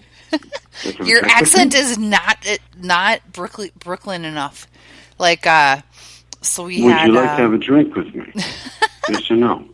Yes, we had. What do you drink? I usually drink vodka. Can I have vodka, please? On rocks, straight up. On the rocks, and then later I'm gonna show you my car because it's parked on the street. Like that's the. Car. I don't know why. It's like car. Isn't. It's parked on the street. Where's it parked on the street? Where you parking? I don't know. I don't know the street names over in that. Well, you could have parked. Realm of the world. You could have parked in this street on this. Now wait a second. Did you close the deal yet? I'm back. Did you fucking close the deal? What kind of car are you driving that you parked on the street around here? I mean, you're in Times Square. Where'd you park? It's New York. You don't have a car.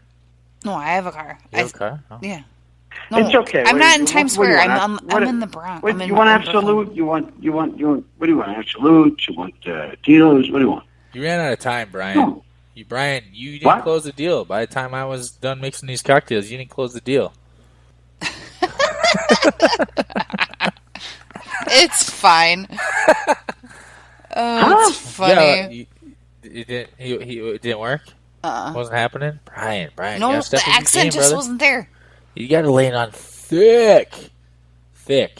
Like, the only person that I can picture having that accent is Jeffrey Paul. Jeffrey Paul? Yeah. Mm-hmm. You know what? I'm going to pull up some Jeffrey Paul right here, and you can see just how thick that is. Oh, let me give you an idea of how thick she needs it. It's minimum good thickness. Mm-hmm. But nothing against you, Brian. Like, love you. He's got the game, but that accent is you've got the game for sure. The accent is just the thing. I can't hear anything either of you are saying. You keep talking over each other. I don't know what's going on. It's Kevin. We do that sometimes. It's a big thing. So I live in Staten Island, so if I'm going to Manhattan, I can either go through Brooklyn or I can go through New Jersey. Gross. God, it's gotta suck driving. That's a thick accent. How is it? That's the accent right there. That's a thick accent, dude. That's what Frenzy likes. Okay. Picture any type of gangster movie: Godfather, Goodfellas, Donnie Brasco, Gangster movie. Yeah. Anything with Al Pacino, Robert De Niro, Al Pacino, Joe Pesci, like any of those dudes. Wow. Totally, like I'm down. I don't know. Yeah. Into it. Yeah. I don't know why. I like it. I think it's because the first time I've ever watched The Godfather, I was on shrooms, and it was like a life-changing moment. You're on shrooms. Yeah, when I was like now 17, 18. I'll tell you something interesting. So like we all talked a little. The first time we all talked, that I got a little bit of a checkered past in my life, and now the guy that played. Now Sonny is what's Sonny's real name? From The Godfather? Brooklyn. What's his name? He played Sonny Corleone. What the fuck's his name? He was a boxer. His son's James Caan. James Caan, yeah. Oh, yeah. Okay. So, the guy that married James Caan in the movie, he married his sister. He set up the father. James Caan beat him up. He was hitting him with the trash can and all that kind of shit. Yes. Connie's brother. Connie's brother. Connie's husband. Or husband. But I forget his name. I forget whatever they called him. Carlo. Yep. Carlo, right? So, because what's there says, hello, Carlo, and then you start choking him to death. Now, I want you to watch what I'm telling you. I'm looking in the camera so you can see my face, all right? Okay. Now, 90% of that beating that James Caan gave him on the set was real. Shut up. Whatever. James Caan beat the shit out of somebody in real life. Keep watching my face. He met that guy who played Carlo was a connected guy. What? Keep watching. He fucked up with somebody, and they reached out to Jimmy to straighten things out with that guy. For what reason? And that's exactly what Jimmy did. I don't know. Because of the movie? That I don't know. I don't know. That's all I know, and that's all that is. And you go find people that know what I know, and they'll tell you the same thing I just told you. This episode is full of mysteries. So many mysteries. The Godfather was a movie that is an enigma. There's Godfather. So much shit going on in that movie. Ugh, it's literally as a matter the of fact, movie the guy who played Carlo is he. Let me tell you how this guy. Do you know him? Is he a big star? Or is he a big anybody? Fuck no. Who played Carlo? He was dating Diana Ross though. He was. Who played Carlo? I'm trying to find out. And he was a regular. He was a regular at Studio 54. Gianno Russi. Brando. Okay, I recognize him. Fucktard, if you ask me. I don't know. Rude. So anyway, they didn't know who he was. Anyway, Brando did not like him. Brando wanted him fired. Well, that's why they had him killed off. I think Brando's so fucking overrated. Wait. Keep watching. Brando didn't want anything to do with that guy. Mm-hmm. That guy went into Brando's dressing room and looked at Brando and said, if you fucked this up for me, I'll eat your heart. Yeah, Brando's just a prick. I think he's so fucking overrated. Think about what... think about what I've said. It's Marlon Brando in 1970-something. This guy told Brando, if you fuck this up with me, I'll eat your heart, and finish that movie. Well, that guy's crazy. There's a scene in The Godfather where Sonny goes to visit Carlo, and the kids are playing in front of the fire hydrant, and the fire hydrant kind of is exposed, and the water's shooting out of it, and he just beats the shit out of him in that scene. That's the scene. That's the scene I'm talking about. Yeah.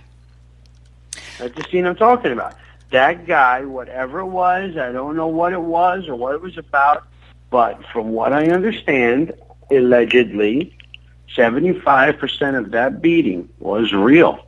Well, apparently they had, I'm looking it up right now, apparently they had a kind of a problem throughout the whole movie, like on and off the set.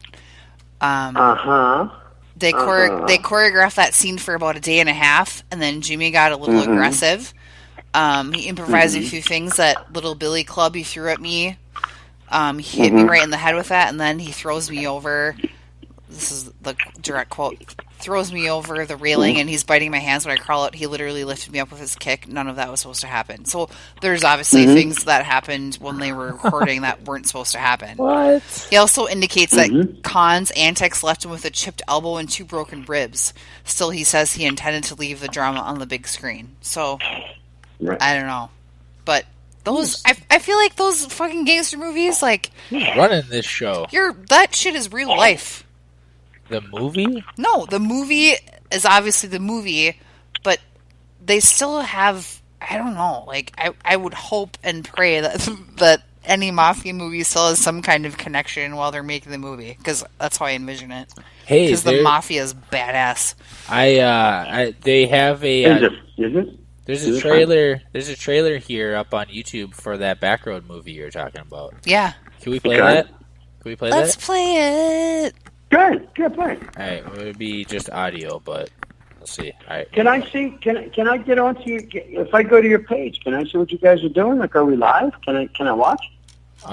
You won't be able to see the video. Oh no, go ahead then. Yeah, just play it. Yeah. Okay. Here we go. Just audio. It's like a minute and a half. There you go. Go ahead, Dave. What did you do to my boy? I wasn't driving. I didn't do anything to you, boy. It's your old one. I know who did it. He was driving drunk. He was high. He wasn't paying attention to the road. I wanted to take him to the hospital, but they didn't. There ain't no God. There ain't no devil. There ain't no heaven. There ain't no hell. There ain't no hell. Just humans. Humans. He didn't. Please, I'm begging you. It was an accident. Please. You'll do anything, won't you? Please, somebody help me!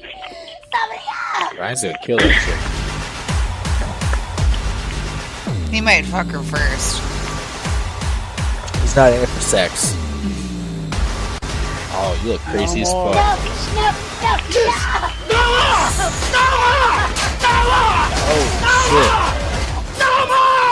shit. Sorry. Ugh. Holy fuck, dude. He left. Where'd you go? Your chair is empty. There's blood. Oh, shit, dude. Yeah, that was... I've seen that trailer before. I think after your original episode of us, I watched it. There's another one. Can you find the other one? You're so good at the like, that play, genre. Yeah, you pull off the fucking... Evil? Crazy, not evil, but just crazy kind of... motherfucker. Yeah. Backroad. Go there. If you scroll down there's another one. If you want me to, I'll send it to you so you guys can see it. Yeah, send it to us, please. Here we go. Here we go. Official trailer. Here it is. There you go. Watch that one. Watch this one. Here we go. Here you go, friends. Check this out. Yeah, pull it full screen here.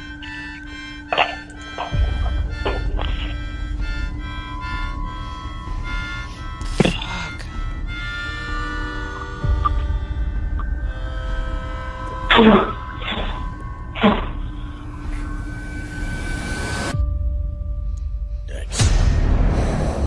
Who's ready to fucking range? You're ready to try some. Little bit.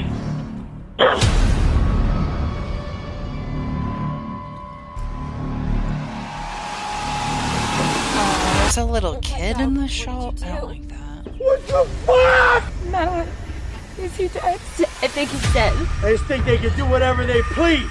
They just gonna come up here and I'll land and do what they want. They killed my boy, and they ain't gonna get away with that. We gonna handle it. Now, if you don't want to, we gonna handle it.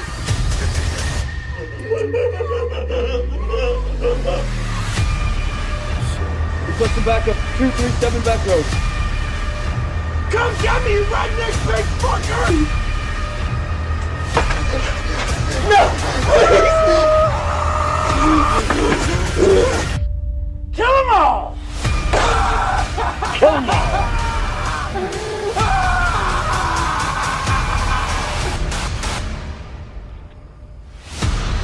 Backroad. It looks good.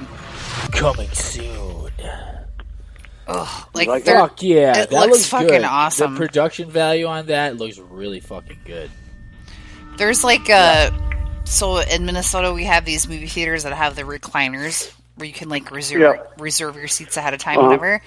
When I go to see that movie, I'm gonna bring probably 2 blankets and a stuffed animal to cuddle with because I'm gonna be shitting my pants. I'll tell you what. Here's what I want to do. This is what I actually want to do. You guys, if you can get out here, I will put you up, and I want you to come to the premiere. When is it? I don't know. As soon as I know, you'll know. Tentatively. It's not till 18. It's not till October of 18, so you have plenty of time. If you guys can get out here, drive out, I'll put you up. I'm down. And you guys come with me as my guest, and come down the red carpet with me. Oh my gosh. Down. This looks good. If you go, it looks so good. For our listeners, if you go on YouTube, Back Road Official Trailer #1, and you can see this video. This is the one that we just played, and it looks fucking good. The way it's all put together, the camera, the quality, everything, it looks creepy as shit. And you definitely look like you pull off. Drew, Tom, Mark, everybody who worked on this film worked hard. They did a good job. They did a good job on this movie. I'm very proud. Melissa O'Donnell. There's so many great people involved. And let me tell you something. Melissa O'Donnell, in my opinion, in Philadelphia, there are certain, as I guess in every community, that is not like, Hollywood, where there's Robin Williams and, the great big names. In the smaller communities, in the break-off communities, there's the smaller names. And the people that I had the chance to be involved with in this movie are so of such caliber, of such talent. They're so talented, like Melissa O'Donnell and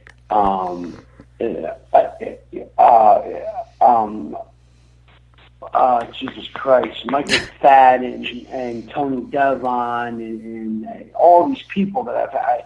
There's just so many that I can't name them all. That I've been lucky enough, and trust me, there's a few in the movie that I would say couldn't shit. They couldn't shit in a bucket if they were standing over. But there's so much. But a lot of those people in that film are so good, are so good. And the lead character, the girl who's playing the lead in that movie, is pretty much a rookie. She's pretty much a rookie, and her and I really butted heads quite a few times. Really? Because, well, I'm a method actor. I butt heads with a lot of people because of the way I am. Not just because I want to be an asshole or a prick. I'm a method actor, and I want the scene to be a way where you're, especially a horror movie, where you're frightened. Where you are genuinely fucking frightened of me or them or whatever it is. And I want that insanity in my eyes. I want you to look in my eyes in those scenes and go, guess what? That guy's really fucking nuts. That's no joke. Yeah. So that guy's nuts. So are you the kind of guy that stays in character even when you're not rolling? I am a lot of time, and it causes a lot of problems. And I'll tell you why. Like when I did One Night at Dante's, the character, people, if they followed me, they know this, or they're going to say, "Oh my God, he's right." The character in One Night at Dante's, Jack, shit. The Ripper. I can't think of Jack's last. Jack the Ripper. No, Jack's last name is escaping me at the moment. It'll come to me. Jack was this very, very, very proficient murderer. He was a very proficient killer. He was very, very calculated, and he was all about money. That's really what was his end. So his motivation he was really after the money. So his motivation wasn't the actual, like he wasn't like a psycho serial killer to get off all that money. Okay. But how did he make money, though? Well, he borrowed money from everybody. He borrowed money from people, and the people he borrowed money from, he killed. Okay, so he would maybe say like, I want you to be a part of this new business opportunity. Right. This is going to be this huge deal. It's going to make you a ton of money. It's the greatest opportunity you ever had. It's Yeah. terrific. Boom, the guy's dead. Oh, that sucks. And then his wife, before he murdered her, he had a guy named Frank Phelan, who was played by Justin Lancaster, and this is where Justin and I met, was on the set of one of Dante's. Okay. He hired Frank to kill another guy that they called Frankie Flowers, who was a hitman for the Philadelphia Mafia. I've heard of him before. Okay. Well, Frank, there was a couple of Frankie Flowers. There was a couple of them. But this was one of the first ones. This was 70-something. Dante's nightclub was in Center City at the time. This was a long time back. And it was before Nicky Scarfo took over the regime in the 70s. This was still during the 10th and Snyder, the Don of the 10th and Snyder. I can't think of his name off the top of my head. But it'll come to me. Bruno. Angelo Bruno. Okay. It was while Angelo Bruno was still in power. But anyway, so their plan was to get Frankie Flowers to invest the money, which they did, and they got Jack's wife Jack's wife's father to invest money, and Jack's wife to invest money, and Jack hired Frank to kill Frankie Flowers and his wife. Wow. So in that one night, he killed both those people. And he, under questioning, when he was brought in, he folded under questioning, and he was locked up, but he didn't want to see Jack go free, so he ratted Jack out. Okay. And Jack wound up dying in Greatesford Prison. But I think 3 years before the movie went into production. And matter of fact, the year that we released it was the 50th year of anniversary of the murders. Wow. And Frank Fallon wouldn't even talk to us. He wouldn't meet with anybody. We tried. We wanted to meet with him. We wanted to do something for him, you know? Yeah, no, totally. Okay, you got to look at it this way, too. Frank Fallon, when he went to jail for the murders, was 24 years old.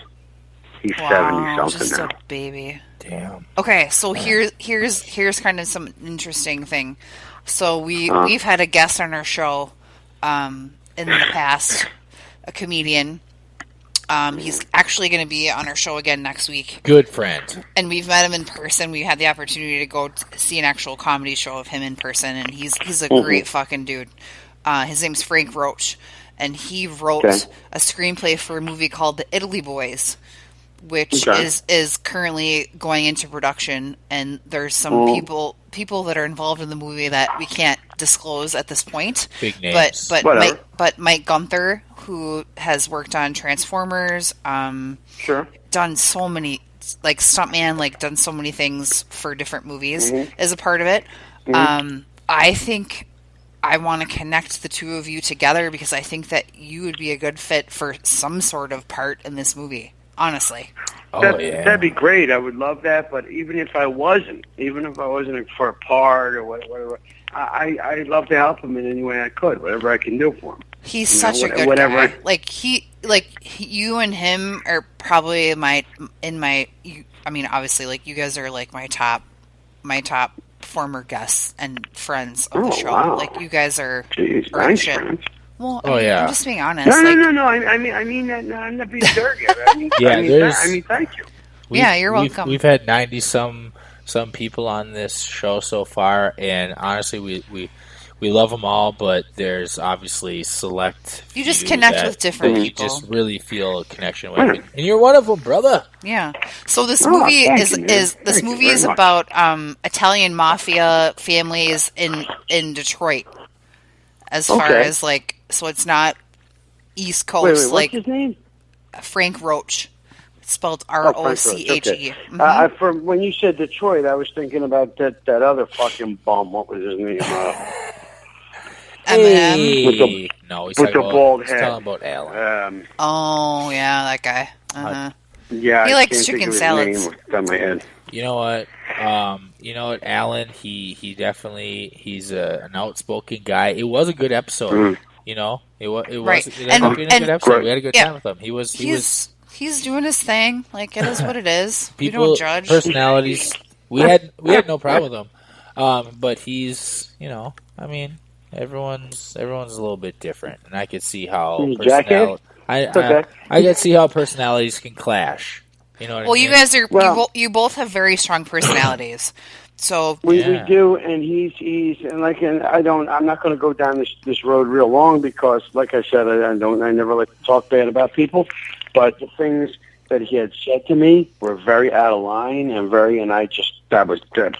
Yeah. Right. Yeah. Until you have more than I have, or you who are you? At some point, you just have to decide if there's relationships that you have in your life, whether they're romantic or friendship or acquaintance or whatever related relationship that you have. Sarge, did you hear that? She always, every time she talks to me, she says the word romantic. I know, right? So romantical. Every time she it's in the back of her head. Constantly. You just have to decide if that is worth the calories. Listen, it's usually not worth the calories. Me and him started out as friends, and things went wrong, or whatever it was, or whatever happened. It is what it is. I didn't like the way things went, and it's fine. He's a good dude. I ain't going to say nothing bad about him. I wish him all the best. Yes, exactly. That's all you can do. I mean, sometimes I have friends that I was friends with for years, and I no longer speak to them because of whatever happens. You get two alpha style personalities, and they either mix perfectly together, or they, eventually it just there isn't enough room for those two personalities. There isn't enough room, and it the happens. thing is it turns. I don't know. I don't even know what to say. But there's no right thing to say. I mean, with this podcast, Sarge and I feel like I'm an alpha chick. He's totally an alpha. I let her think she's an alpha. Totally alpha. No, you let me think that I'm an alpha? That's so kind of you. Thank you so much. I appreciate that. Maybe somebody said I sound like Al Pacino. You headed toward the Fireside Tavern lately. Jude, do I know you from the Fireside Tavern? Are you the girl with those great big jugs from the Fireside? No, my jugs aren't that big. I mean, they're decent, but they're not yours. Not yours. I mean, this girl. When I used to play, I played the Fireside Tavern in 1990. You weren't even here yet, friends. It was 1990 something. Her tits were so fucking big. We were alive in 1990. Gigantic. I graduated high school in 1997. What? If that's a 97. Yep. Graduated high school in 97. Yep. I was a few years away from having my son. In 1997, I was touring England. Oh wow! How's that? I was touring England with John Cafferty and the Beaver Brown Band. The Beaver Brown. Yeah, okay, we're gonna look up some music of yours. Oh yeah, this needs to happen. Where can we find Brian? Shut up. Where can we find your music? Brian, where can we find your music on YouTube? My music? You can't find my music on YouTube because it's not on YouTube. I got to put it up there. John Cafferty and the Beaver Brown Band. I need to figure out how to do that. I'm not the most computer savvy guy, and I need to figure out how to do that. Why don't you let me? I had several albums out. Francie's gonna manage your social media for you, okay? Really? Listen, let me tell you something. She doesn't come for free though. Why don't you let me manage your shit? I'll manage it, and I'll do a good job. I thought that I had seen something where you were playing piano or something. Well, there's some footage of me at different events where maybe there was a baby grand and I sat down and I had it played, or there's something definitely up there where I played. It was a tribute to Broadway, and I sang the Pharaoh song from Dreamcoat, Joseph's Amazing Technicolor Dreamcoat. Yep. And then I sang another song, but then I sang oh, here we go. Bryan DeSanto at PIFF preview party. The Philadelphia. What? Oh, he's got his robe on now. Bryan DeSanto He's in his at comfies. the 8th annual Philadelphia Independent Film Festival. Oh yeah. I was just playing the piano. I was fucking around then. Yeah. I had a blue shirt on. My shirt was yeah. Oh, he's having a good old time. This is Brian. He's playing the piano. Hello? Hold on, we're playing the clip.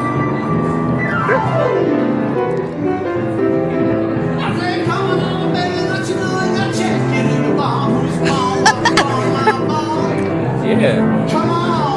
That's awesome. That's a short one. Damn, dude can even sing. There's that, and there's somewhere on there is me singing The Impossible Dream. And I had done a tribute to One Night at Broadway, a Broadway tribute, and they gave me 3 songs to sing. One was one night. There was a couple of them. One was the Dennis song from Little Shop of Horrors. One was the Pharaoh song from Dreamcoat, and one was The Impossible Dream from Man of La Mancha. And The Impossible Dream is one of my favorites. And I had the orchestra take the charts from, not Aaron Neville, Black Soul singer. He's terrific. He's one of the best. But I did his version of it, which was a terrifically hard version. I mean, once if I say his name, you'll say Jesus Christ. Shit. I just can't think of his name. It's not Aaron Neville. The impossible dream. To ride the unridable road. I don't know what is his name. I don't know. But anyway, if Lionel you Richie? go on YouTube, you'll find that. What's that old dude? Shit. Can't think. Too drunk. Fat old dude? No, Tony Bennett. He was? Tony Bennett. Tony Bennett. He's a fat old drunk dude? No. I'm lost.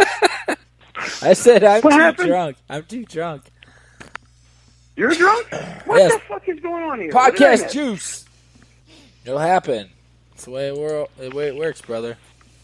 Where'd you go? All I see is a train. Hey, Bryan DeSanto, it's time to pull this train into the station. Yeah. You ready? What's going on? Are we done? We're done. Oh, man. I don't want it to end. I know. We're rolling up Yeah, if on... you want, but now I'm going to miss you guys. I know. We're going to miss you too, but we're rolling up on 2 hours. And... Wow, really? Yeah. Mm-hmm. But you know what, Holy dude? shit. You know what? We're not going to wait another 70 episodes before we get you back on again. No. Did I do okay for you guys? Are you happy? Brother, like I You said, did great. you have an always open invitation on the show. You are family. Thank you. Look, Thank dude, you so much, guys. You did fucking wardrobe And I don't care change. if you air what I'm about to say or not. I really don't care if you air what I'm about to say or not. But I in the last couple of months, and I may get choked up saying this, in the last couple of months, I have just, for some reason, I have felt, I felt like old and useless anymore for some reason, and I don't know why. I don't know what's wrong with me right now. And I thank you so much from the bottom of my heart, because I really needed these smiles tonight. I really did. Yeah, we have fun with you, We brother. love smiling with you. And you're man. not old, and you're not worthless. Like, you just... Hey. I everyone... understand, but it's just something that's been, I don't know why it's been eating at me. It just has been eating at me. I don't know what it is. I don't know. And it's not like a midlife crisis, or I'm not buying a Porsche, or I don't feel like that. Thank God, don't do Brother, that is Yeah, you know, that and is, like I'm not betting 19-year-old girls. Pussy, I've never had a problem with in my life. I'm not worried about that. It's just something. There's something in my heart that has felt. It's just felt off, and I don't know if it's that. You'll get it back. I just needed. Right. I You know just what you needed gotta some do? friends. I don't know. Yeah, I don't brother. know. Hey, listen. One, you're gonna continue to keep getting older. There's nothing that can stop that. So you cannot let fucking getting older be a hang-up for you. This is the way the world works. It's reality. You're gonna get older, brother. The useless thing, that's just bullshit, and that's self-conscious thinking. That you could just throw to the side. You're gonna get older. We all are. I'm getting gray hairs like a motherfucker lately. Yeah, I've had to pluck them before. I'm 34 years old, and I guarantee I'm 34 years old, and I'm going to be a silver fox in the next 5 years. I'm like, Sarge, can I pluck that for you? Yeah. There's a couple.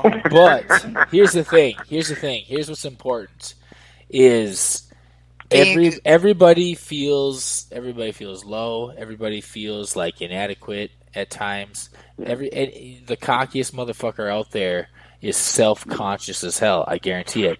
But what's important is that you surround yourself with people that are good for you. That support you. Exactly. People that are actually genuine and actually friends. You need to get the shitty people out of your life. They're not worth it. They need to be deleted. Yeah, Control Alt Delete. Reset that shit and surround yourself around people that make you feel inspired, make you feel positive, and make you feel like you know what I mean?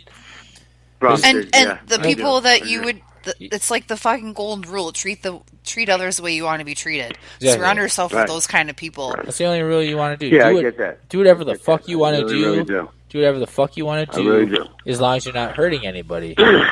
It's the golden rule. Yeah. And I'll tell you, it's come to me in this week. If this doesn't change from who I'm with, then I know where it's coming from. And I need to take who I'm with and be away from. You know what I mean? Yeah, absolutely.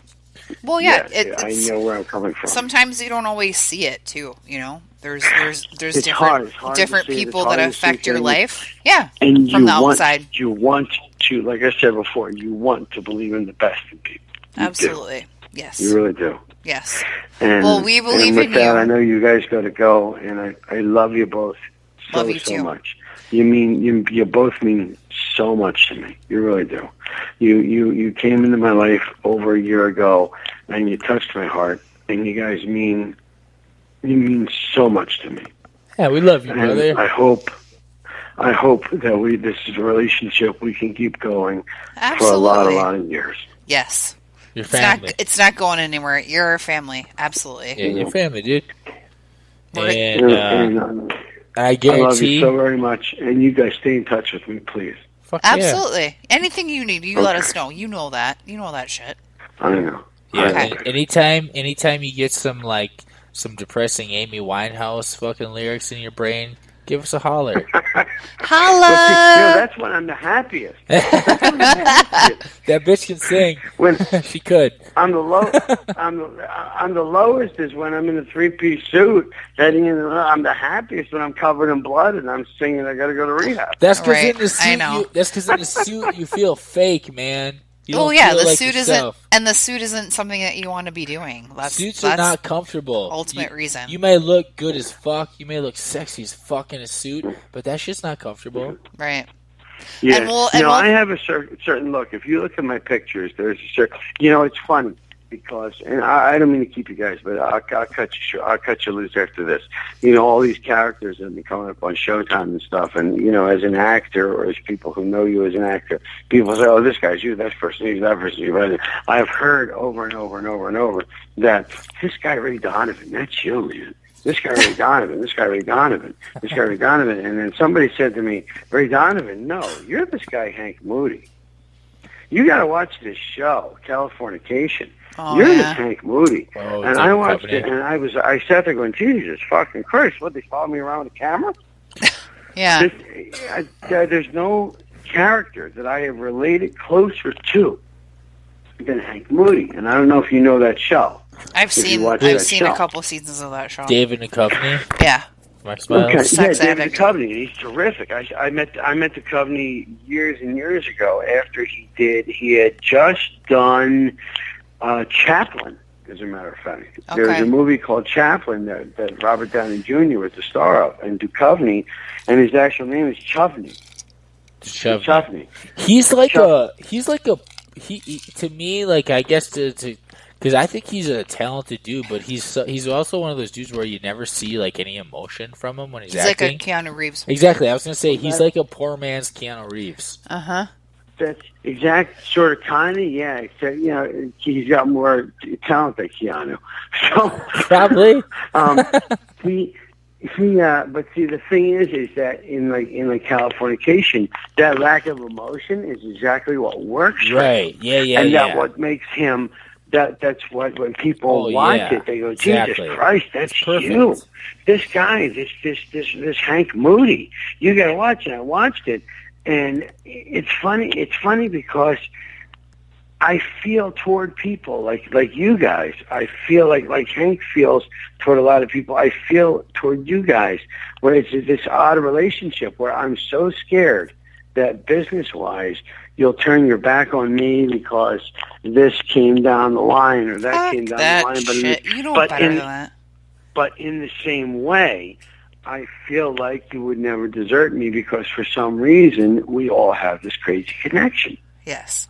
You don't have to worry about that with us. We're not shady like that or shallow like that. I understand that, but that's what I'm saying. Right. There's that connection where, like the other guy that they told me about, that Ray Donovan, the only thing that really connects me to Ray Donovan is the fact that I'll put my foot so far in your ass, I got to take it up at the knee.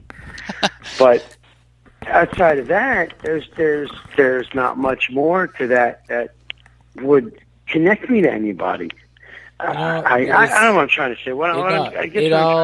I really trust you guys, and you guys mean a lot to me. It's like me and Frenzy both agree. I leave a lot in your hands. I would crawl the people and Deborah, the girl I see, Deborah, the people that know me will tell you.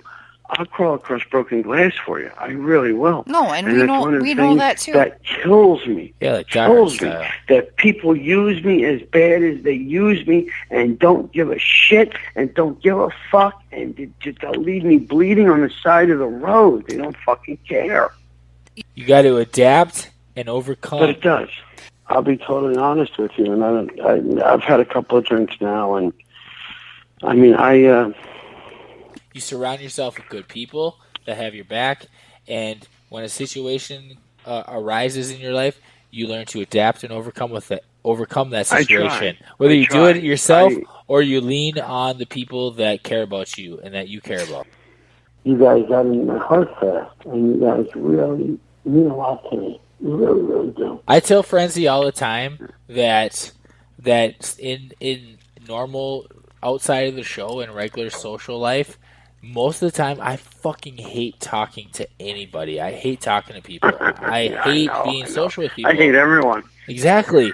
Because I like being able to choose who we talk to and who we sit down and have conversations with. And that's one of the beautiful things about this show. We get to meet people like you that we generally actually give a shit about getting to know and having a conversation with. Right.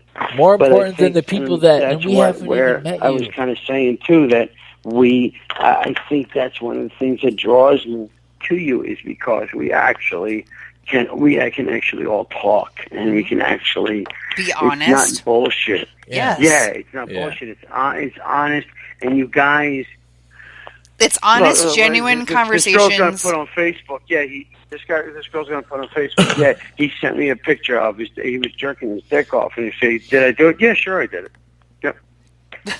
Okay, Louie. and what's going to happen now? I'm going to explode. Right. You're going to hang me. Yeah, I did it. I was all fucked up, and I did it. Sorry. Yeah. You don't want to take sorry? Yeah. What am I supposed to do? But you guys at least are two of the people that would see the post and say, "Oh, well, Bryan, he had to be fucked up." Bryan, were you fucked up? Yep. Yeah. Okay. Well, it makes sense. There's something to say about developing relationships and connections with people, and maybe we don't talk all the time, but when we do talk, it's good talk, and we know that you can call us at 3 a.m. on a Monday night, and we'll fucking answer the phone and talk to you, vice versa. I know. I try, but again, that's not me, and you know that. And friends, no, I know. It's been. Thank you so much. You've been one person who's always, and I've never leaned on you. I've always just said a little sentence here or there, but sometimes I just need to know that there's somebody there. Yeah. Yeah. And we're here. We're always here. let's do this right now. Let's end this episode real Yes. quick while we're on it. And if you want to talk a little bit afterwards, let's wrap the show up, and then we can talk after the show. Okay? All right. Let's wrap the show up and let's end in a good positive. I didn't realize you were even still on. I know. Tell our listeners where they can find you online and let them know what they can look forward to coming up in the near future. Just keep your eyes open for my name, Bryan DeSanto, Bryan Michael DeSanto Sr., Bryan M. DeSanto Sr. From Place to Place. The movies are Back Road, coming out hopefully next October in 18. Without You will be coming out in 18. Conversations with Satan, the stage play, will be a stage play opening in 18. And right now, the Axeman Murders will be hopefully filming and shot, maybe opening, hopefully by the end of 18, the beginning of 19. They're great. They're great. They're great pieces of art and pieces of work, and there's so much effort and time that's gone into them. And even if you think that I'm a piece of shit and I'm a terrible actor, I'm no good, there's so many people that surround me that are so good. There are such great actors and actresses and so talented. The writers are so talented. Come out and support these people. These people are amazing. They're just amazing. I know what I am, and I know I'm not a third of what they are. These people are phenomenally talented people. You know, and my friends Sarge and Frenzy, you guys, I love you to death. I was on last night with Stephen Rank on his show. You guys are always so good to me. All you talk show guys, Bierman, Andrew Bierman, who's going to have me on his show. You guys are all so good to me. You take such good care of me. You allow me to be me, and I can't thank you enough. I know sometimes I'm hard to wrangle, but you're thank good. you. I love all of you. You know, that's what makes it Thank fun. you. That's what makes it fun. Otherwise, the shit would be boring. Yeah. Well, thank God I didn't send you a picture of my penis. And the only reason I did is We got Frenzy. one. We got multiple I know copies. you want to see it, Sarge. I know I've seen it. 100% I've seen it. Oh, yeah, but actually you both have, haven't you? Yeah, we both have. Yeah, the world's About seen your dick, 5,000 dude. people have. I know what you're working with. All right, Bryan DeSanto. I'm here. Look, I'm working with. I got an orchestra. All right, brother. Look, Thank guys, you. I love you to death. Thank love you so you, much, man. Love you too. All right. Talk soon. Take care.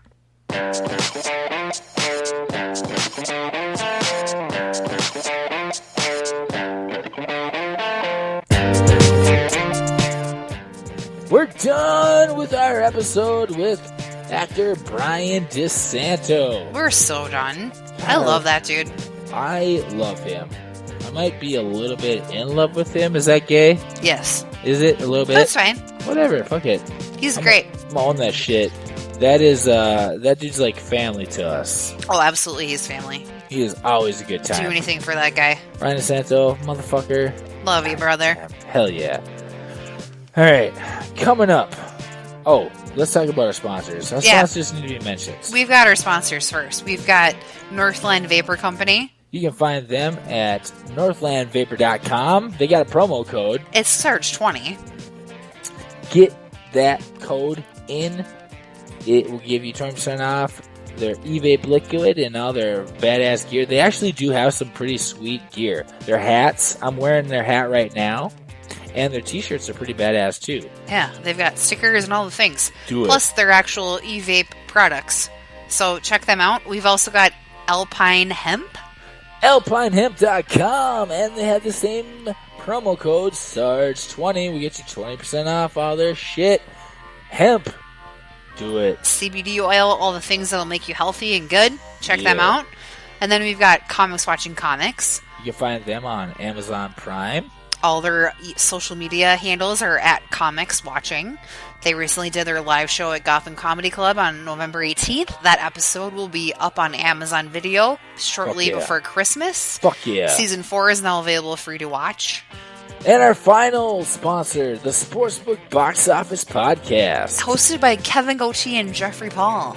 They talk sports, movies, all the guy things. Check them out on all of the social media / podcast media outlets. Yeah, they do that shit well.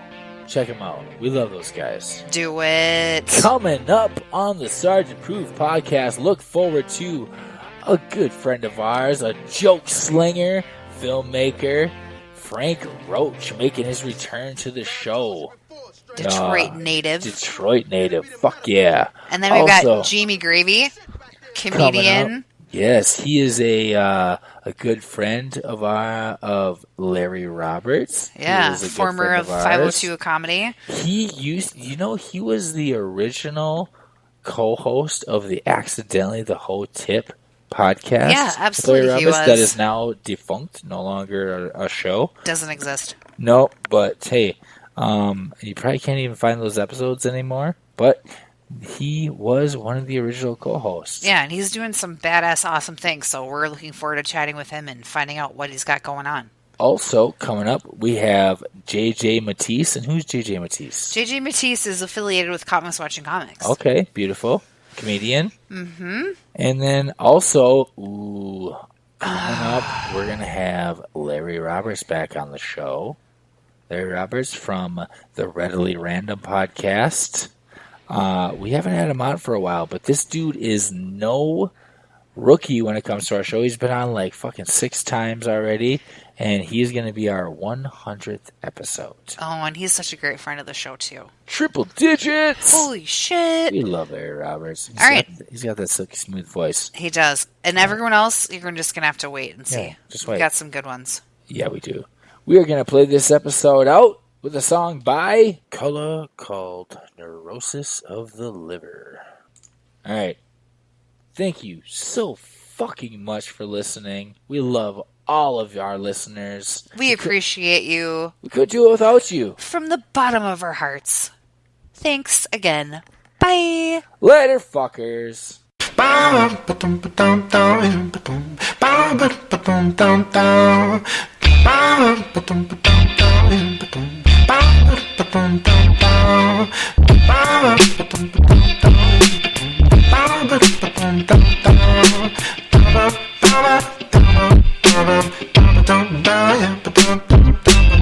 Everywhere I go, I stroll around and to the side. Ever so often I might fall over to the left and to the right. I never could hold on, no matter how hard I try. Stumble, tumble, fumble. Maybe next week and maybe next month. Now I know I'm no Picasso, but I feel like a blue soul. Face twisted in my wrist sore from when I fell down the stairwell. Hell, let's try to make a combo. Face first and the legs will follow. Crash, bash, lash. Maybe next time after the next wine.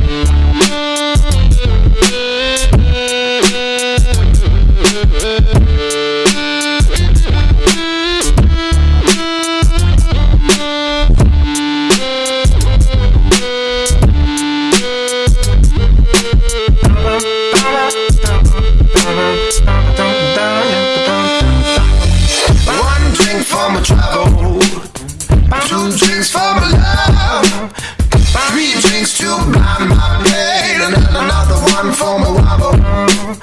Now I'm wallowing in more belief fog, and I can say that I'm just gone. Now I'm walking right home to my bed to try to dream it all away. I don't know how I even keep it going, screaming every night until the morning. Wake up early in the summer groaning. My body's freezing as it starts snowing. The Midwest ain't the best for a night's rest when you're falling on your face and you break your chest. Wow, child, trying to survive.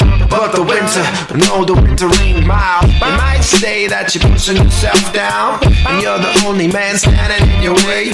And then you probably say you're drinking yourself drown. But don't you know it's your body that will pay? And I could say that you're crazy and a liar too, but in the back of my mind I know the truth. I've had it, fanatic, I'm basically an addict, pulling apart my heart. It's problematic.